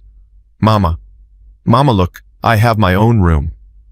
Sarah walked in slowly, touching the kitchen counter like it might disappear. The refrigerator hummed. The faucet worked. There was a table with 4 chairs, a couch that wasn't torn or stained, curtains on the windows. "There's food in the fridge," Marcus said. "Basic stuff. Milk, eggs, bread, and the pantry's stocked. Should last you a couple weeks." "Marcus, it's from everyone. People wanted to help." He pulled an envelope from his jacket. "This is from the GoFundMe. It's up to $230,000 now." Sarah's legs gave out. She sat down hard on the couch, the envelope falling from her fingers. 200, that's not possible. It's very possible. People saw Tommy's story and wanted to be part of it. This money is yours. For bills, for savings, for Tommy's education. For whatever you need. I can't accept this. You already did. It's in an account in your name. Catherine Wells set it up. She's handling everything pro bono. Marcus sat beside her. "Sarah, let people help, please." Sarah picked up the envelope with shaking hands. Inside was a bank card and a statement. The number was real. All of it was real. She started crying, and once she started, she couldn't stop. Marcus just sat there solid and steady while she fell apart. Tommy came running back. "Mama, why are you crying?" "I'm okay, baby. I'm just..." Sarah pulled him close. "We're going to be okay. Really okay." "I told you," Tommy said. "We got family now." The brothers who'd followed them started bringing in furniture. A bed frame for Sarah, a smaller one for Tommy. Dressers, lamps, kitchen supplies. Within 2 hours, the apartment looked like people actually lived there. Tiny showed up with bags of groceries. "Figured you'd need more than basics. Got some good stuff. Real food, not shelter food." A woman Marcus introduced as his sister Elena brought cleaning supplies and towels. "Welcome to the neighborhood. If you need anything, I'm 2 blocks over. Here's my number."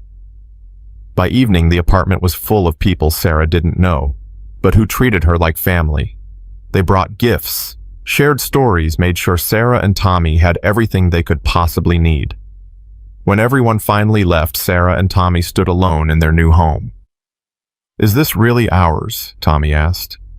"Yeah, baby. This is really ours." That night, Tommy slept in an actual bed for the first time in 2 years. Sarah checked on him 3 times before midnight, still unable to believe he was safe, warm, and theirs to keep. She called Marcus at 1 in the morning. "I'm sorry to bother you." "You're not bothering me. What's wrong?" "Nothing's wrong. That's the problem. I keep waiting for something to go wrong." Marcus's voice was gentle. "Sarah, you've been in survival mode for so long you forgot what living feels like. It's going to take time to adjust. That's okay. That's normal. What if I mess this up?" "You won't. And even if you stumble, you've got 1,000 people ready to catch you, including me." "Why are you doing this? Really?" Marcus was quiet for a long moment. "Because 15 years ago, I was in a dark place. My brother had just died in a motorcycle accident. I was angry and lost and about 2 inches from doing something stupid. A stranger, some old man at a diner, saw me sitting there with a gun in my jacket. He sat down, bought me coffee, and talked to me for 3 hours. Never asked my name, never judged. Just listened and reminded me that pain doesn't last forever. He saved my life that night, and I never got to thank him. When Tommy gave me that blanket, I saw that old man again. I saw the chance to pay forward what was given to me. Does that make sense?" "Yeah," Sarah whispered. "Yeah, it does." "Get some sleep, Sarah. Tomorrow's the start of your new life. Don't waste it worrying." But sleep didn't come easy. Sarah lay in her new bed in her new home and tried to remember who she'd been before the streets, before the fear, before she'd learned that the world could be cruel. She was going to have to relearn how to trust that good things could last. The next morning, Tommy started school. Roosevelt Elementary was 3 blocks away, close enough to walk. Marcus showed up at 7 to walk with them, just for the first day. Tommy wore new clothes, jeans, a sweater, sneakers that actually fit, and carried a backpack filled with supplies. He looked like any other 7-year-old heading to school, but Sarah could see the nervousness in his eyes. "What if the other kids don't like me?" Tommy asked. "They'll like you," Sarah promised. "What if they find out I was homeless?" Marcus knelt down. "Then they find out. You're not ashamed of surviving, are you?" "No, but oh, no buts. You did nothing wrong. You and your mom fought to stay together, and that's something to be proud of. Anyone who judges you for that isn't worth knowing." The principal, Mrs. Hendricks, met them at the door. She was a small black woman with kind eyes and a firm handshake. "You must be Tommy. We've been expecting you." She looked at Marcus and didn't flinch at his patches. "Mr. Sullivan, thank you for calling ahead. We've arranged for Tommy to have lunch assistance and access to our counselor if needed." "I don't need a counselor," Tommy said quickly. "It's just there if you want to talk," Mrs. Hendricks said gently. "No pressure. Now let me show you to your classroom. Your teacher is Miss Patricia. She's wonderful." Sarah's hands tightened on Tommy's shoulders. "Baby, you sure you're ready for this?" "I'm ready, Mama." Tommy looked up at her and his eyes were determined. "I want to learn. I want to be normal." Normal. Such a simple word. Such an impossible dream for so long. Sarah watched her son walk down the hallway with Mrs. Hendricks, his new backpack bouncing with each step. He looked back once, waved, then disappeared into a classroom. Sarah started crying again. "He's going to be fine," Marcus said. "I know. That's why I'm crying. He gets to be a kid again. He gets to just be 7 years old." Marcus drove Sarah to her first day at the medical billing company. It was a small office with 12 employees, and the manager, Carol, greeted Sarah with a hug. "We're so glad to have you. I saw your story on the news. What your son did, that was incredible." "Thank you," Sarah said, uncomfortable with the attention. "We'll start you slow. Part-time hours until you're fully recovered from the pneumonia. Health insurance kicks in after 30 days. And if you need time off for Tommy doctor's appointments, school events, whatever, just let me know. We're flexible here." Sarah felt tears threatening again. I don't know what to say. Say you'll do good work. That's all I need. The training was intense but manageable. Sarah's brain, unused to this kind of focus after 2 years of just surviving, struggled at first. But slowly muscle memory kicked in. She'd done this kind of work before. She could do it again. At lunch, she called Tommy's school. Mrs. Hendricks assured her Tommy was doing fine, making friends, participating in class. Sarah hung up and cried in the bathroom for 5 minutes. When she composed herself and came out, Carol was waiting. You okay? I'm better than okay. This is the first normal day I've had in 2 years. It's overwhelming. Take it 1 hour at a time, Carol said. That's all any of us can do. That became Sarah's mantra. 1 hour at a time. 1 day at a time. One small victory at a time. Tommy thrived at school. Within a week, he had 3 best friends. Within 2 weeks, he was invited to his first birthday party. Sarah bought a gift with money from the GoFundMe account and cried when Tommy came home with cake on his face and stories about playing video games. Mama, can my friends come over sometime? Yeah, baby, anytime you want. That Saturday, 3 boys descended on their apartment like a small hurricane. Sarah made sandwiches and listened to them laugh and argue about which superhero was best, and something inside her chest unknotted. This was what childhood was supposed to be. This was what she'd been fighting for. Marcus stopped by that evening after the friends had gone home. How'd it go? It was perfect, absolutely perfect. Sarah poured him coffee. Marcus, I got my first paycheck today. That's great. It's not much, but it's mine. I earned it. She looked at him. For the first time in 2 years, I'm not just surviving. I'm living. You deserve this, Sarah. You always did. I want to do something, Sarah said suddenly. Something for the people still under that bridge, the ones who helped us, the ones who are still out there. What are you thinking? I don't know yet, but I have to give back. I have to help the way you helped me. Marcus smiled. Let me make some calls. We'll figure it out together. 2 weeks later, they organized a supply drive. Sarah, Marcus, Ray, and a dozen other bikers showed up under the bridge with blankets, food, warm clothes, and information about services. The people there remembered Sarah and Tommy. They'd seen the news coverage. Some were happy for them, others were bitter. Must be nice, one man said. Getting rescued by bikers. Some of us aren't that lucky. Sarah met his eyes. You're right. I got lucky. But luck isn't magic. It started because Tommy helped someone. Because he showed kindness even when we had nothing. You want help? Start by helping others. That's how communities form. That's how change happens. Easy for you to say now that you're off the streets. Nothing about this was easy, Sarah said quietly. And I'm not here to lecture you. I'm here to offer what I can. Take it or don't. But I'm coming back next week, and the week after that, because someone helped me and now I help you. That's how this works. She distributed supplies until they ran out. Some people thanked her, some walked away. But a few looked at her with something like hope. One woman with 2 small children approached. Is it true what they said on the news that your son gave his blanket to a stranger? Every word. Why would he do that? Sarah looked at the woman's children, dirty and thin and scared. Because he was raised to see people, not problems. Because I taught him that we're all one bad day away from needing help. Because kindness costs nothing but means everything. The woman started crying.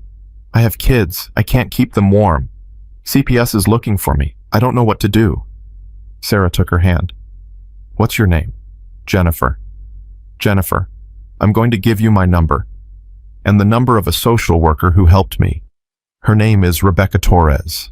She's good people. She'll fight for you to keep your kids. But you have to let her help. You can't run forever. They'll take my babies. Not if you have support. Not if you have housing and a plan. Sarah squeezed her hand. I was where you are 2 weeks ago. Now I have an apartment and a job. You can have that too. But you have to reach out. You have to accept help. Jennifer looked at the numbers Sarah wrote down. What if it doesn't work? Then we try something else. But giving up isn't an option. Not when you have kids counting on you. Marcus watched this exchange and felt pride swell in his chest. Sarah had been transformed by kindness, and now she was transforming others. The ripple effect was real. As they drove away, Sarah was quiet. "You okay?" Marcus asked. "I was thinking about that night, when Tommy gave you the blanket. I told him no. I tried to stop him. You were protecting your son. I was protecting us from ourselves, from our own humanity." Sarah looked at him. "Tommy was braver than me. He still is. He reminds me every day that being poor doesn't mean being small, that having nothing doesn't mean being nothing. He learned that from you. Maybe, but he taught it back to me when I'd forgotten." That night, Sarah tucked Tommy into bed in his room in their apartment in their home. "Mama, am I still going to see Marcus?" "Of course." "Why?" "Because we're not homeless anymore. Maybe he doesn't need to check on us." Sarah smoothed his hair. "Baby Marcus isn't here because we need him. He's here because we're family. That doesn't change just because our circumstances changed. Promise. Promise." But Tommy's question haunted Sarah. She called Marcus the next day. "Do you feel obligated to us, like you have to keep helping because you started this?" "No," Marcus said without hesitation. "I keep helping because I want to, because you and Tommy matter to me. Not as a debt to repay, but as people I care about." "We're not your responsibility, Marcus. You're my family, Sarah. There's a difference. But you have your own life, and you're part of it now. You and Tommy both. I'm not going anywhere unless you want me to." Sarah felt relief wash through her. "I don't want you to go anywhere." "Good, because Tommy's birthday is next month and I've already planned something." "Marcus, you don't have to." "I want to. Let me spoil the kid a little. He's earned it." Tommy's 8th birthday was unlike anything Sarah could have imagined. Marcus organized a party at the clubhouse with 30 kids from Tommy's school, their parents and about 50 bikers who all wore party hats and played games with the children like they did this every day. There was a bounce house, a magician, a cake shaped like a motorcycle, and presents, so many presents Sarah almost said it was too much. But seeing Tommy's face, seeing him surrounded by friends and family laughing and playing like any normal 8-year-old, she couldn't bring herself to object. "Make a wish," everyone said as Tommy leaned over the cake. Tommy closed his eyes, thought hard, then blew out the candles in one breath. Everyone cheered. Later, Sarah asked him what he wished for. "I can't tell you, or it won't come true," Tommy said. "Not even a hint." Tommy looked around at the party at Marcus teaching his friends about motorcycles at Ray, showing someone how to arm wrestle at all these people who'd come together for him. "I wish that everyone could have what we have," Tommy said. "That everyone who's cold could get warm. That everyone who's scared could feel safe. That everyone who's alone could find family." Sarah pulled him close, her heart breaking and healing at the same time. "That's a good wish, baby. The best wish. Will it come true? I don't know, but we can try to make it come true, a little bit at a time." That became their mission. Every Saturday they returned to the bridge, sometimes with Marcus and the brothers, sometimes alone. They brought supplies, made connections, helped people navigate the system that had failed Sarah so spectacularly. It was slow work, frustrating work. Not everyone wanted help. Not everyone could be saved, but every person they helped felt like a small victory. Jennifer, the woman with 2 kids, got into transitional housing. Rebecca Torres helped her navigate the system. Within 2 months, Jennifer had a job in her own apartment. She cried when she called Sarah to tell her. "You saved my life," Jennifer said. "No, you saved your own life. I just showed you the door. You walked through it." But Sarah knew the truth. She hadn't just shown Jennifer a door. She'd shown her that doors still existed, that escape was possible, that kindness wasn't dead. 3 months after the courthouse victory, Sarah received a letter from the city. The mayor wanted to meet her and Tommy, to honor them for their service to the homeless community. "This feels wrong," Sarah told Marcus. "We didn't do anything special." "You did everything special. You showed people that one person can make a difference. That's worth honoring." The ceremony was small, but meaningful. The mayor presented Tommy with a certificate of citizenship and Sarah with a community service award. But the real moment came when the mayor announced a new initiative. Inspired by Tommy Chen's act of kindness and the response it generated, the city is launching a new program. We're partnering with local motorcycle clubs to establish quarterly supply drives and outreach efforts to our homeless population. We're calling it the Blanket Initiative, because sometimes one blanket is all it takes to save a life. Sarah looked at Marcus, who was grinning. Did you know about this? Ray might have had some conversations with city officials, but the idea was all yours, Sarah. You started this. Tommy started it. You both did. And now it's bigger than either of you. After the ceremony, a reporter approached them. Mrs. Chen, how does it feel to go from homeless to a community leader in just a few months? Sarah thought about that question. Really thought about it. I'm the same person I was 3 months ago, she said finally. The only thing that changed was my circumstances. And those circumstances changed because someone showed me kindness. Because one person decided I was worth helping. That's the lesson here. Not that I'm special, but that everyone deserves that chance. Everyone deserves someone who sees them as worthy. The reporter scribbled notes. And Tommy, how has his life changed? Sarah looked at her son, who was showing his certificate to a group of bikers, all of them making a big deal about how official it looked. He gets to be a kid, Sarah said. That's the biggest change. He doesn't have to worry about where we'll sleep or what we'll eat. He can just be 8 years old. That's all I ever wanted for him. Do you have any advice for other families facing homelessness? Don't give up. Accept help when it's offered. And remember that your circumstances don't define your worth. You're still valuable. You still matter. You're still human. The article ran in the Portland Tribune the next day. It was picked up by national outlets. Within a week, Sarah was getting calls from other cities wanting to know how to implement similar programs. This is getting big, she told Marcus. Good. Let it get big. The more people who help, the more lives get saved. But I'm just one person who started a movement. That's how change happens, Sarah. One person does something brave. Others see it and do something brave too. Before you know it, you've got a revolution. 6 months after that night under the bridge, Sarah stood at the window of their apartment watching snow fall. Real snow, heavy and thick, blanketing the city in white. Tommy came to stand beside her. Are people going to be cold tonight? Probably, Sarah said honestly. We should help them. We will. Tomorrow, we're doing another supply drive, remember? No, I mean tonight, right now. Tommy looked up at her. We have extra blankets. We could take them out. Sarah's first instinct was to say no. It was late. It was freezing. They were safe and warm inside. But then she remembered a night not so different from this one. A night when Tommy had given away their only protection because someone needed it more. Get your coat, Sarah said. Let's go help. They called Marcus, who showed up with Ray and a dozen other brothers. They loaded trucks with blankets, food, and hot coffee. Then they drove through Portland, stopping at every overpass, every alley, every place where people might be trying to survive the cold. They handed out supplies until they ran out. Talked to people. Made connections. Let them know they weren't forgotten.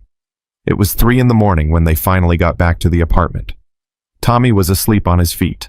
Sarah carried him to bed, tucked him in, and stood there, watching him breathe. Her son.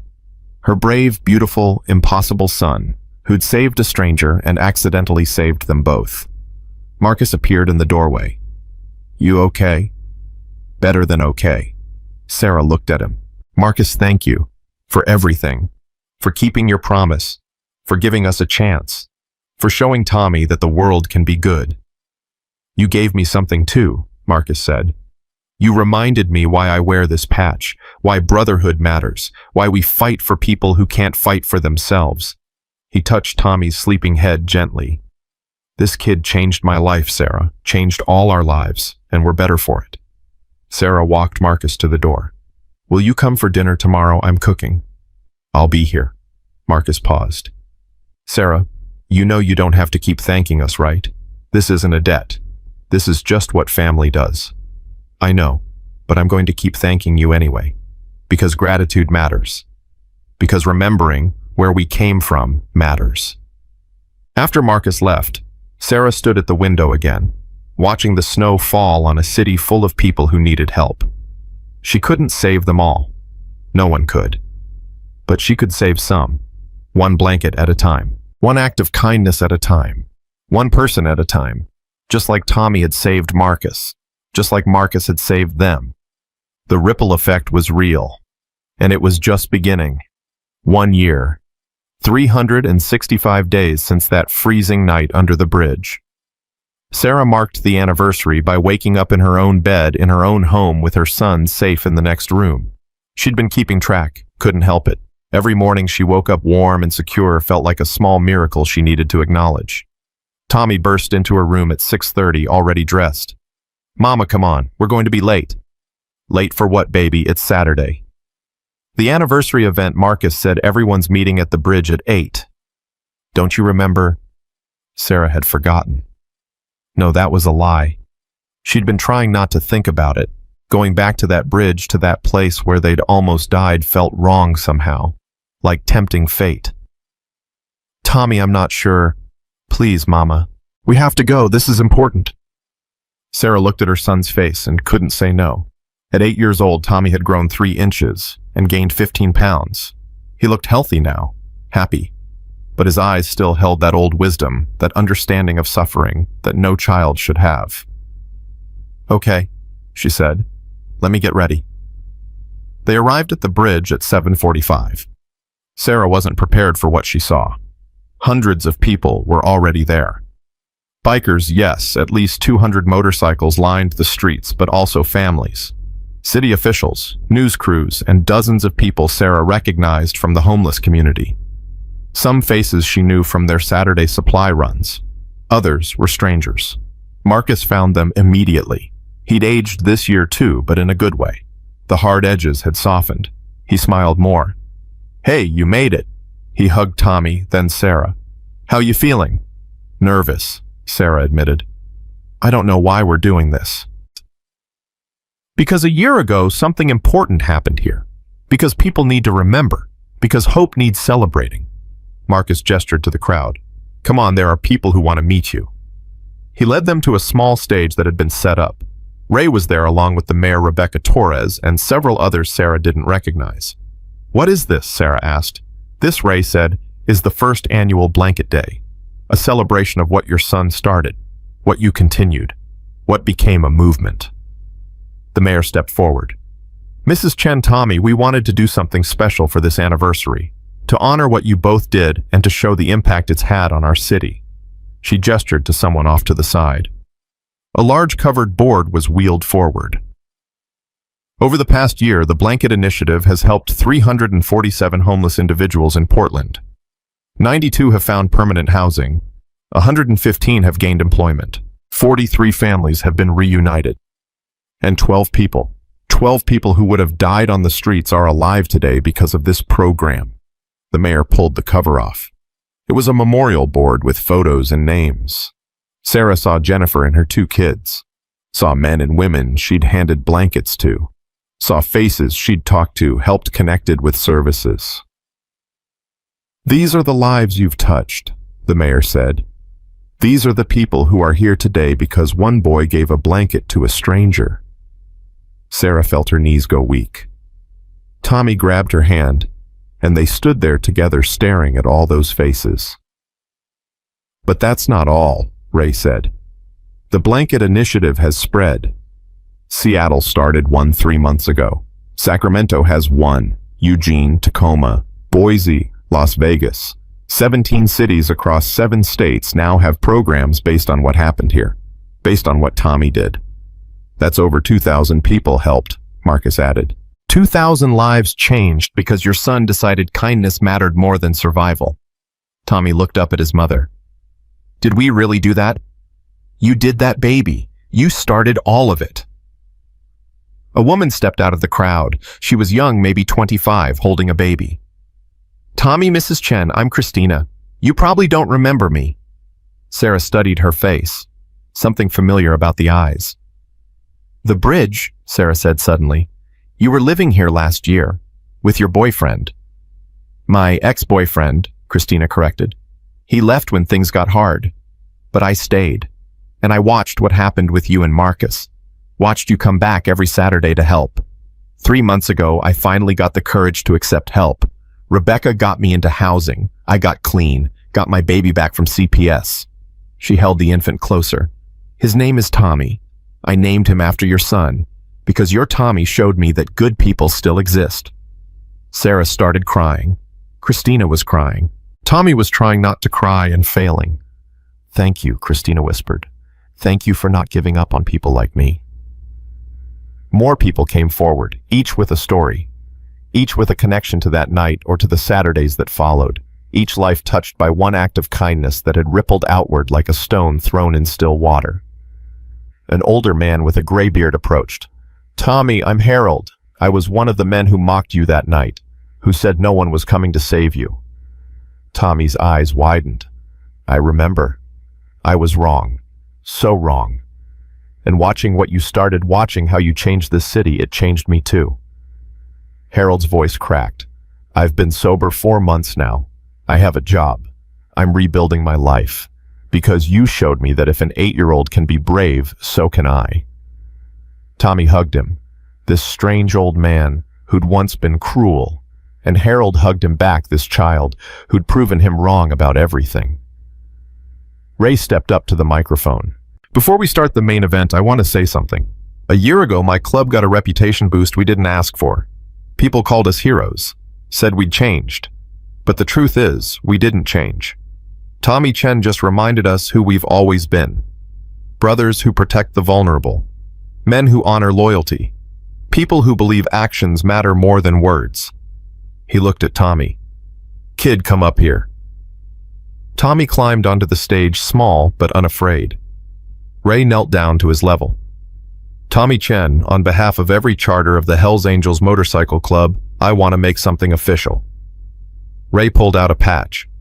Not a full member patch, but something special. It read, Honorary Brother, with the Hells Angels logo. You earned this the night you saved Marcus. You've earned it every day since. Will you accept it? Tommy looked at his mother. Sarah nodded, tears streaming down her face. Yes, sir, Tommy said. Ray pinned the patch to Tommy's jacket. Every biker present roared their approval. Engines revved. People cheered. Tommy stood there on that stage, an 8-year-old boy wearing the respect of 1,000 dangerous men, and smiled. Marcus stepped forward next. There's something else. Tommy, Sarah, the brothers, and I have been working on something. A surprise. He gestured toward the bridge. A group of people pulled away a large tarp, revealing a newly installed plaque on the concrete pillar where Marcus had nearly died. Sarah walked closer to read it. On this spot, December 2nd, Tommy Chen, age 7, gave his only blanket to a freezing stranger. That act of selfless kindness sparked a movement that has helped thousands. Let this place remind us that one person's compassion can change the world. The coldest night can be defeated by the warmest heart. Below it was a metal box mounted to the pillar. Inside were emergency blankets, first aid supplies, and information about local services. We're installing these at every major underpass in Portland, Marcus explained. Free supplies for anyone who needs them. Maintained by volunteers. Funded by donations. It's called Tommy's Corner. Tommy touched the plaque with trembling fingers. This is really here forever. Forever, Marcus promised. So that everyone who comes here knows what happened. Knows what you did. Knows that hope is real. The ceremony continued with speeches, but Sarah barely heard them. She was lost in memories of that night. The cold, the fear, the impossible choice Tommy had made, the stranger who'd kept his promise. Sarah. Rebecca Torres touched her arm.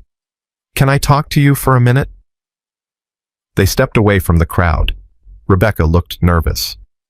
What's wrong? Sarah asked. Nothing's wrong. Actually, something's very right. Sarah, I've been working with homeless families for 12 years. I've seen every program, every initiative, every attempt to solve this crisis. Most of them fail. You know why? Why? Because they treat homeless people like problems to be solved instead of humans to be helped. But what you've done, the way you go back every week, the way you listen and connect and treat people with dignity, that's the answer. That's how you actually change lives. I'm just doing what feels right. Exactly. And that's why I want to offer you a job. Sarah blinked. What? The city's creating a new position, homeless outreach coordinator. Someone who'll oversee the blanket initiative, train volunteers, work with other cities to expand the program. We want someone who understands homelessness from the inside. Someone who knows how to talk to people who've given up hope. Rebecca smiled. We want you, Sarah. Full-time position, city benefits, salary of $65,000 a year. Sarah's mind went blank. $65,000. You'd be perfect for this. You've already been doing the work. Now we want to pay you for it and give you the resources to do even more. I can't, you're just the woman who survived homelessness with her dignity intact, who raised a son who changed a city, who's been volunteering every Saturday for a year while working a full-time job because you care. Sarah, you're exactly who we need. Sarah looked across the crowd at Tommy, who was surrounded by bikers teaching him about motorcycles. Her son who'd been brave enough to save a stranger, who'd started a revolution without even trying. Can I think about it? Take all the time you need. But Sarah, say yes, because you're going to change more lives than you can imagine. Later, after the ceremony ended and the crowds dispersed, Sarah and Tommy sat on the curb under the bridge with Marcus and Ray. This is where it all started, Tommy said. This is where it all changed, Marcus corrected. There's a difference. What's the difference? Starting something means beginning. Changing something means making it better. You didn't just start kindness, kid. You changed how a whole city thinks about it. Tommy was quiet for a moment. Marcus, do you ever think about that night? Every day? Do you wish it never happened? Marcus looked at this boy who'd saved his life, at Sarah who'd raised him, at the community that had formed around one act of compassion. No, I wish I'd been smarter about my bike maintenance so it never broke down. But I don't wish that night away, because it brought me to you. It brought me back to what matters. Ray. Tommy turned to the club president. Why did all the bikers come? Really? Ray considered the question seriously. Because we needed reminding, kid. We'd forgotten that strength isn't just about power. It's about protecting the weak. We'd forgotten that loyalty means caring for people who can't repay you. We'd gotten caught up in reputation and territory and all the bullshit that doesn't actually matter. You showed us what real brotherhood looks like. A kid with nothing giving everything to a stranger. That's the code we're supposed to live by. You just lived it better than we did. Are you still going to help people, even now that it's been a year? Kid, we're never stopping. This is who we are now, who we should have always been. Sarah's phone buzzed, a text from Carol at work. Saw the news coverage. So proud of you. Take Monday off. You've earned it. Another text, this one from Jennifer. Christina told me about her baby's name. I'm crying. Thank you for everything. Another from Elena, Marcus's sister. Dinner at my place next Sunday. Bringing the whole family. Your family now. No arguments. Message after message. People Sarah had helped, people she'd inspired, people she'd connected with over the past year. Each one a reminder that she wasn't alone, that she'd never be alone again. Mama. Tommy leaned against her. Can I ask you something? Anything, baby. Do you think Dad would be proud of us? Sarah froze. They never talked about Tommy's father. The man who'd left when Sarah got sick, who'd abandoned them both without looking back. The wound that had never quite healed. Why are you asking about him? Because I was thinking he left because things got hard. But Marcus and Ray and all the brothers, they stayed when things got hard. They helped when it would have been easier to walk away. So I was wondering if Dad would have been proud, or if he would have just left again. Marcus and Ray suddenly found other places to look. This was family business. Private pain. Sarah pulled Tommy close. Your father made his choice. It was the wrong choice. But baby, you know what his loss doesn't define you. You define you, and you've become someone incredible, someone brave and kind and strong, If your father can't see that, if he can't be proud of that, then that's his failure, not yours. I don't miss him, Tommy said quietly. Is that bad? No, that's honest. Sarah kissed the top of his head. And you've got plenty of people who are proud of you, including me, especially me. And us, Marcus added. Kid, your father walked away from the best thing that ever happened to him. But his loss is our gain, because now you're ours, and we're never letting go. Tommy smiled. Good, because I like you guys better anyway. They sat there as the sun set, 4 people who'd found each other in the cold and the dark, and had created something beautiful from desperation. Sarah, Ray said eventually. Marcus told me about the job offer. I haven't decided yet. Why not? It's perfect for you. Because I'm scared. What if I fail? What if I can't help people the way Rebecca thinks I can? Then you try again, Ray said simply. Sarah, you've already succeeded. Look around. Look at what you've built. That doesn't disappear just because you take on more responsibility. But what if? No what ifs, Marcus interrupted. You've spent 2 years surviving what ifs. Now it's time to live possibilities. Take the job. Change more lives. Show the world what you've shown us. Sarah looked at the plaque on the pillar. At Tommy's name, immortalized in metal. At the legacy of 1 cold night and 1 impossible choice. Okay, she said. I'll do it. Tommy jumped up. Really, Mama? Really, we're going to help everyone we can, just like people helped us. The next Monday, Sarah started her new job. The office was small but professional with a window that looked out over the city. Her city now. The city she was going to change. Her first assignment was to travel to Seattle to help them set up their blanket initiative. She brought Tommy with her, pulling him out of school for 3 days of what she called real-world education. The Seattle Hells Angels chapter met them at their clubhouse. They'd heard the story, seen the news coverage, and wanted to learn directly from the source. This is Tommy Chen, their president said, his voice reverent. The kid who started it all. Tommy shook hands like a professional. I just gave someone a blanket. Everyone else did the hard part. Kids got modesty too, someone muttered. Unbelievable. Sarah spent 3 days training volunteers, setting up protocols, and sharing what had worked in Portland. But the most powerful moment came when she took the Seattle chapter to their equivalent of the bridge. 40 people were living there. Families, individuals, people who'd fallen through every crack in the system. What do we do? One biker asked. You see them, Sarah said. You talk to them like they're human. You offer help without judgment. You show up every week, no matter what. That's how you change lives. They distributed supplies, made connections, listened to stories. And when they left, Sarah saw the same transformation in these bikers that she'd seen in Marcus a year ago. The realization that helping people wasn't weakness. It was the strongest thing you could do. Back in Portland, the blanket initiative continued to grow. Other cities kept calling. Soon Sarah was traveling once a month, then twice a month, spreading the message that had started with 1 boy and 1 blanket. Tommy came with her whenever possible.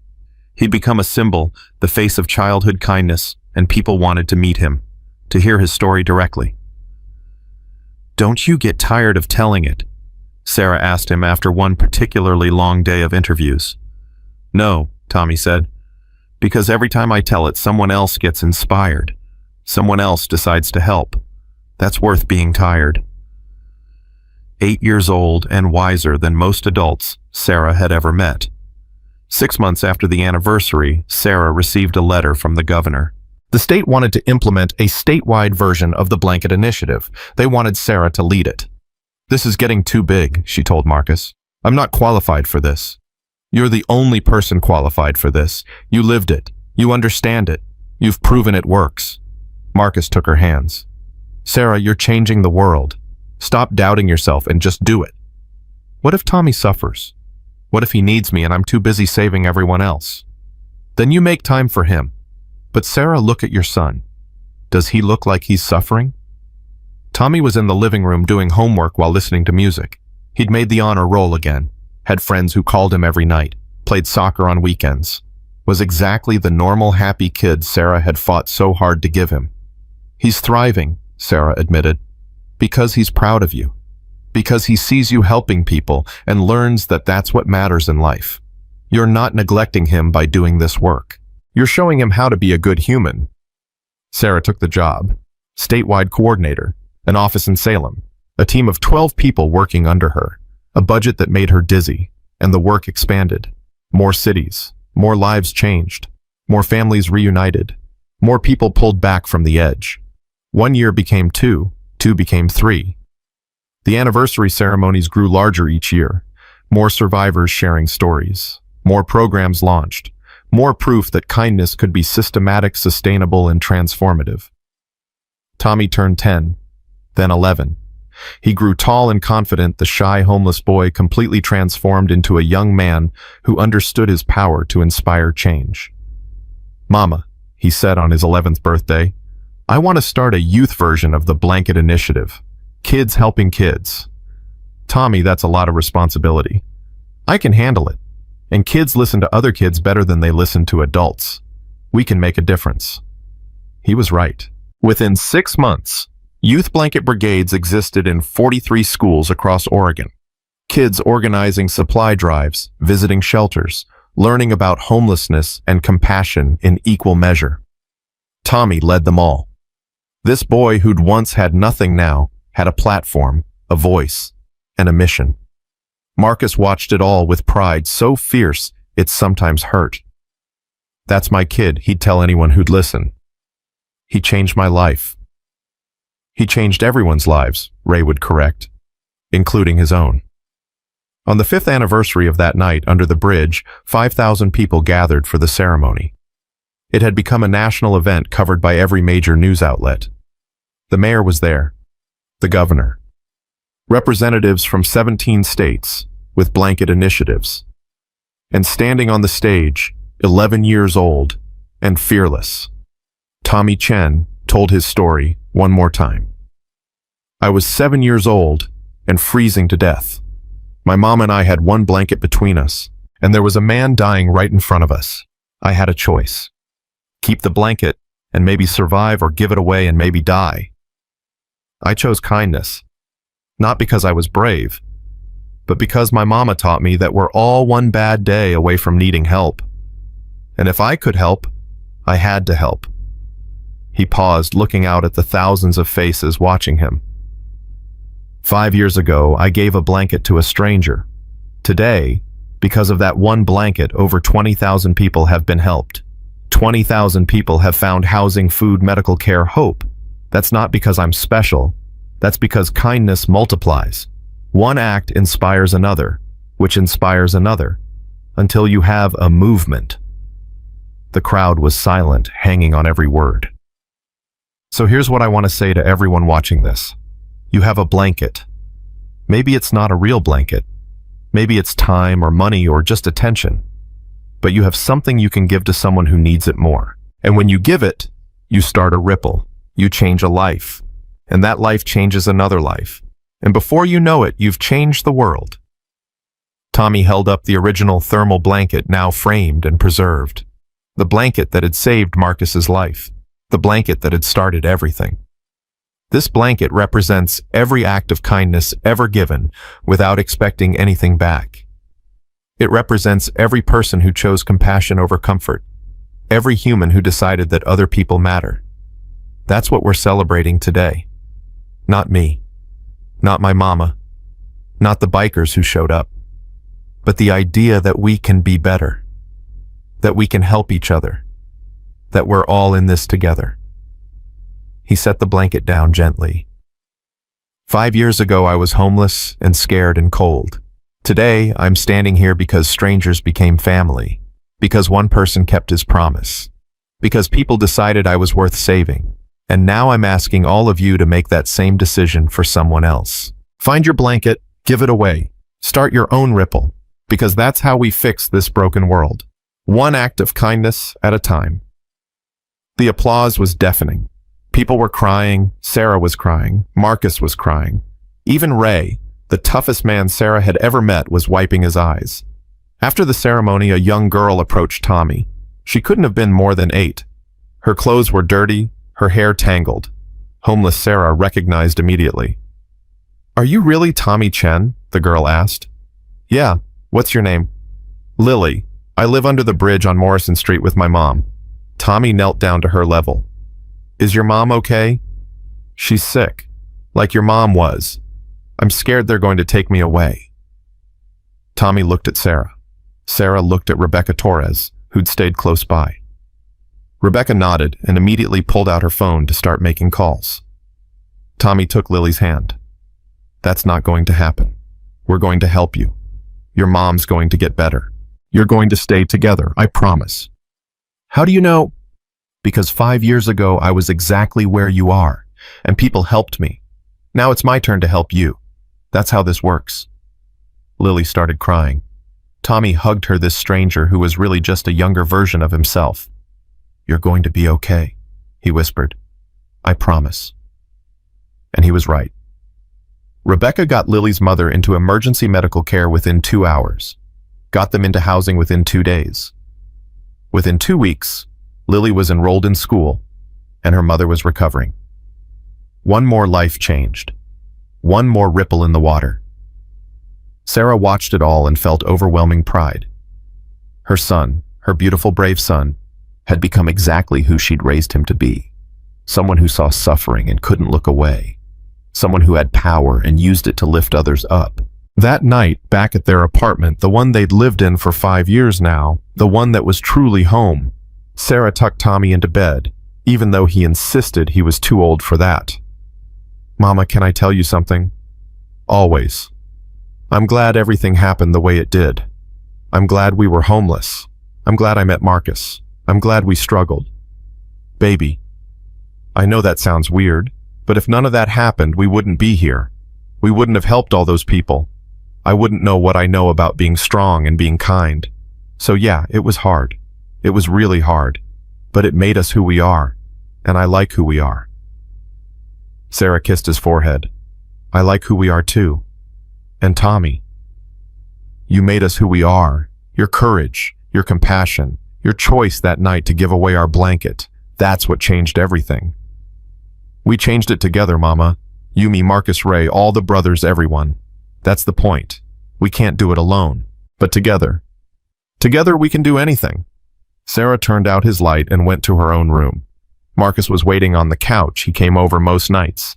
Now had his own key, was family in every way that mattered, except the legal paperwork Sarah kept saying they should deal with eventually. "How's the kid?" Marcus asked, wise beyond his years. Sarah sat beside him. "Marcus, can I ask you something?" "Anything." "Do you ever regret it? Taking us on your life would be simpler without us." Marcus pulled her close. "My life would be emptier without you." "Sarah, before I met Tommy, I was going through the motions. Riding, drinking, existing, but not really living. That kid reminded me what it means to be alive. What it means to matter. And you," he cupped her face, "you showed me what real strength looks like. What courage looks like. What love looks like." "I love you," Sarah said. She'd said it before, but it felt different now. More certain. More real. "I love you too. Both of you. My family." They sat there in comfortable silence, and Sarah thought about how far they'd come. From a bridge to an apartment. From desperation to stability. From strangers to family. All because of one blanket on one cold night when a boy decided kindness mattered more than survival. The blanket initiative continued to grow. 10 years after that night, it existed in all 50 states. Over 100,000 lives had been directly impacted. Homeless rates had dropped in cities with active programs. Success stories filled the news. And at the center of it all, now 17 years old and preparing for college, was Tommy Chen. The boy who'd given a blanket and received the world in return. He'd been accepted to every university he'd applied to. Full scholarships. His choice of futures. He chose social work at Portland State University so he could stay close to home, close to the work, close to the people who needed him. You could go anywhere, Sarah told him. Harvard, Yale, anywhere. I know, Mama, but this is where I'm needed. This is where I belong. Because Tommy understood something that took most people a lifetime to learn. That success wasn't measured in prestige or money or power. It was measured in lives changed, in ripples created, in the difference you made while you were here. On the night before he left for college, Tommy stood under the bridge with Marcus, Ray, and Sarah. The plaque was still there, weathered now, but readable. Tommy's corner boxes were all over the city, always stocked, always maintained. Feels like yesterday, Marcus said. You were this little kid with a blanket. Now look at you. I'm still the same person, Tommy said. Just taller. You're not the same, Ray corrected. You're better, stronger, but somehow you kept that heart, that kindness. That's rare, kid. Tommy looked at the plaque with his name on it. This isn't mine. This belongs to everyone who ever chose to help when it would have been easier to look away. I just happened to go first. That's leadership, Marcus said. Going first. Showing others it's possible. That's what you did, Tommy. You led us all to be better. They stood there together, 4 people bound by trauma and kindness and love. A family forged not by blood but by choice. By showing up. By keeping promises. Thank you, Tommy said suddenly. All of you. For saving us. For staying. For showing me that family isn't who you're born to. It's who shows up when you need them most. Sarah hugged her son tight. Marcus and Ray joined in. They stood there under that bridge where it all began and understood that some moments change everything. That some acts of kindness ripple forever. That some families are chosen, not given. And that one small boy with one small blanket had proven that love was always stronger than cold, that hope was always stronger than despair, and that kindness, real, genuine, selfless kindness, could change the entire world. Tommy Chen gave a blanket to a dying stranger on the coldest night of the year. That stranger brought back 1,000 brothers. Those brothers started a movement. That movement saved thousands of lives. And those lives saved thousands more. All because one 7-year-old boy decided that watching someone die was worse than risking death himself. All because compassion mattered more than survival. All because kindness in the end was the only thing that ever really mattered at all. The coldest night had been defeated by the warmest heart. And the warmth spread person to person, city to city, life to life, until the cold didn't stand a chance. Because that's what happens when you choose love over fear, generosity over selfishness, humanity over indifference. You don't just save one life, you save them all, one blanket at a time, one choice at a time, one heart at a time, forever.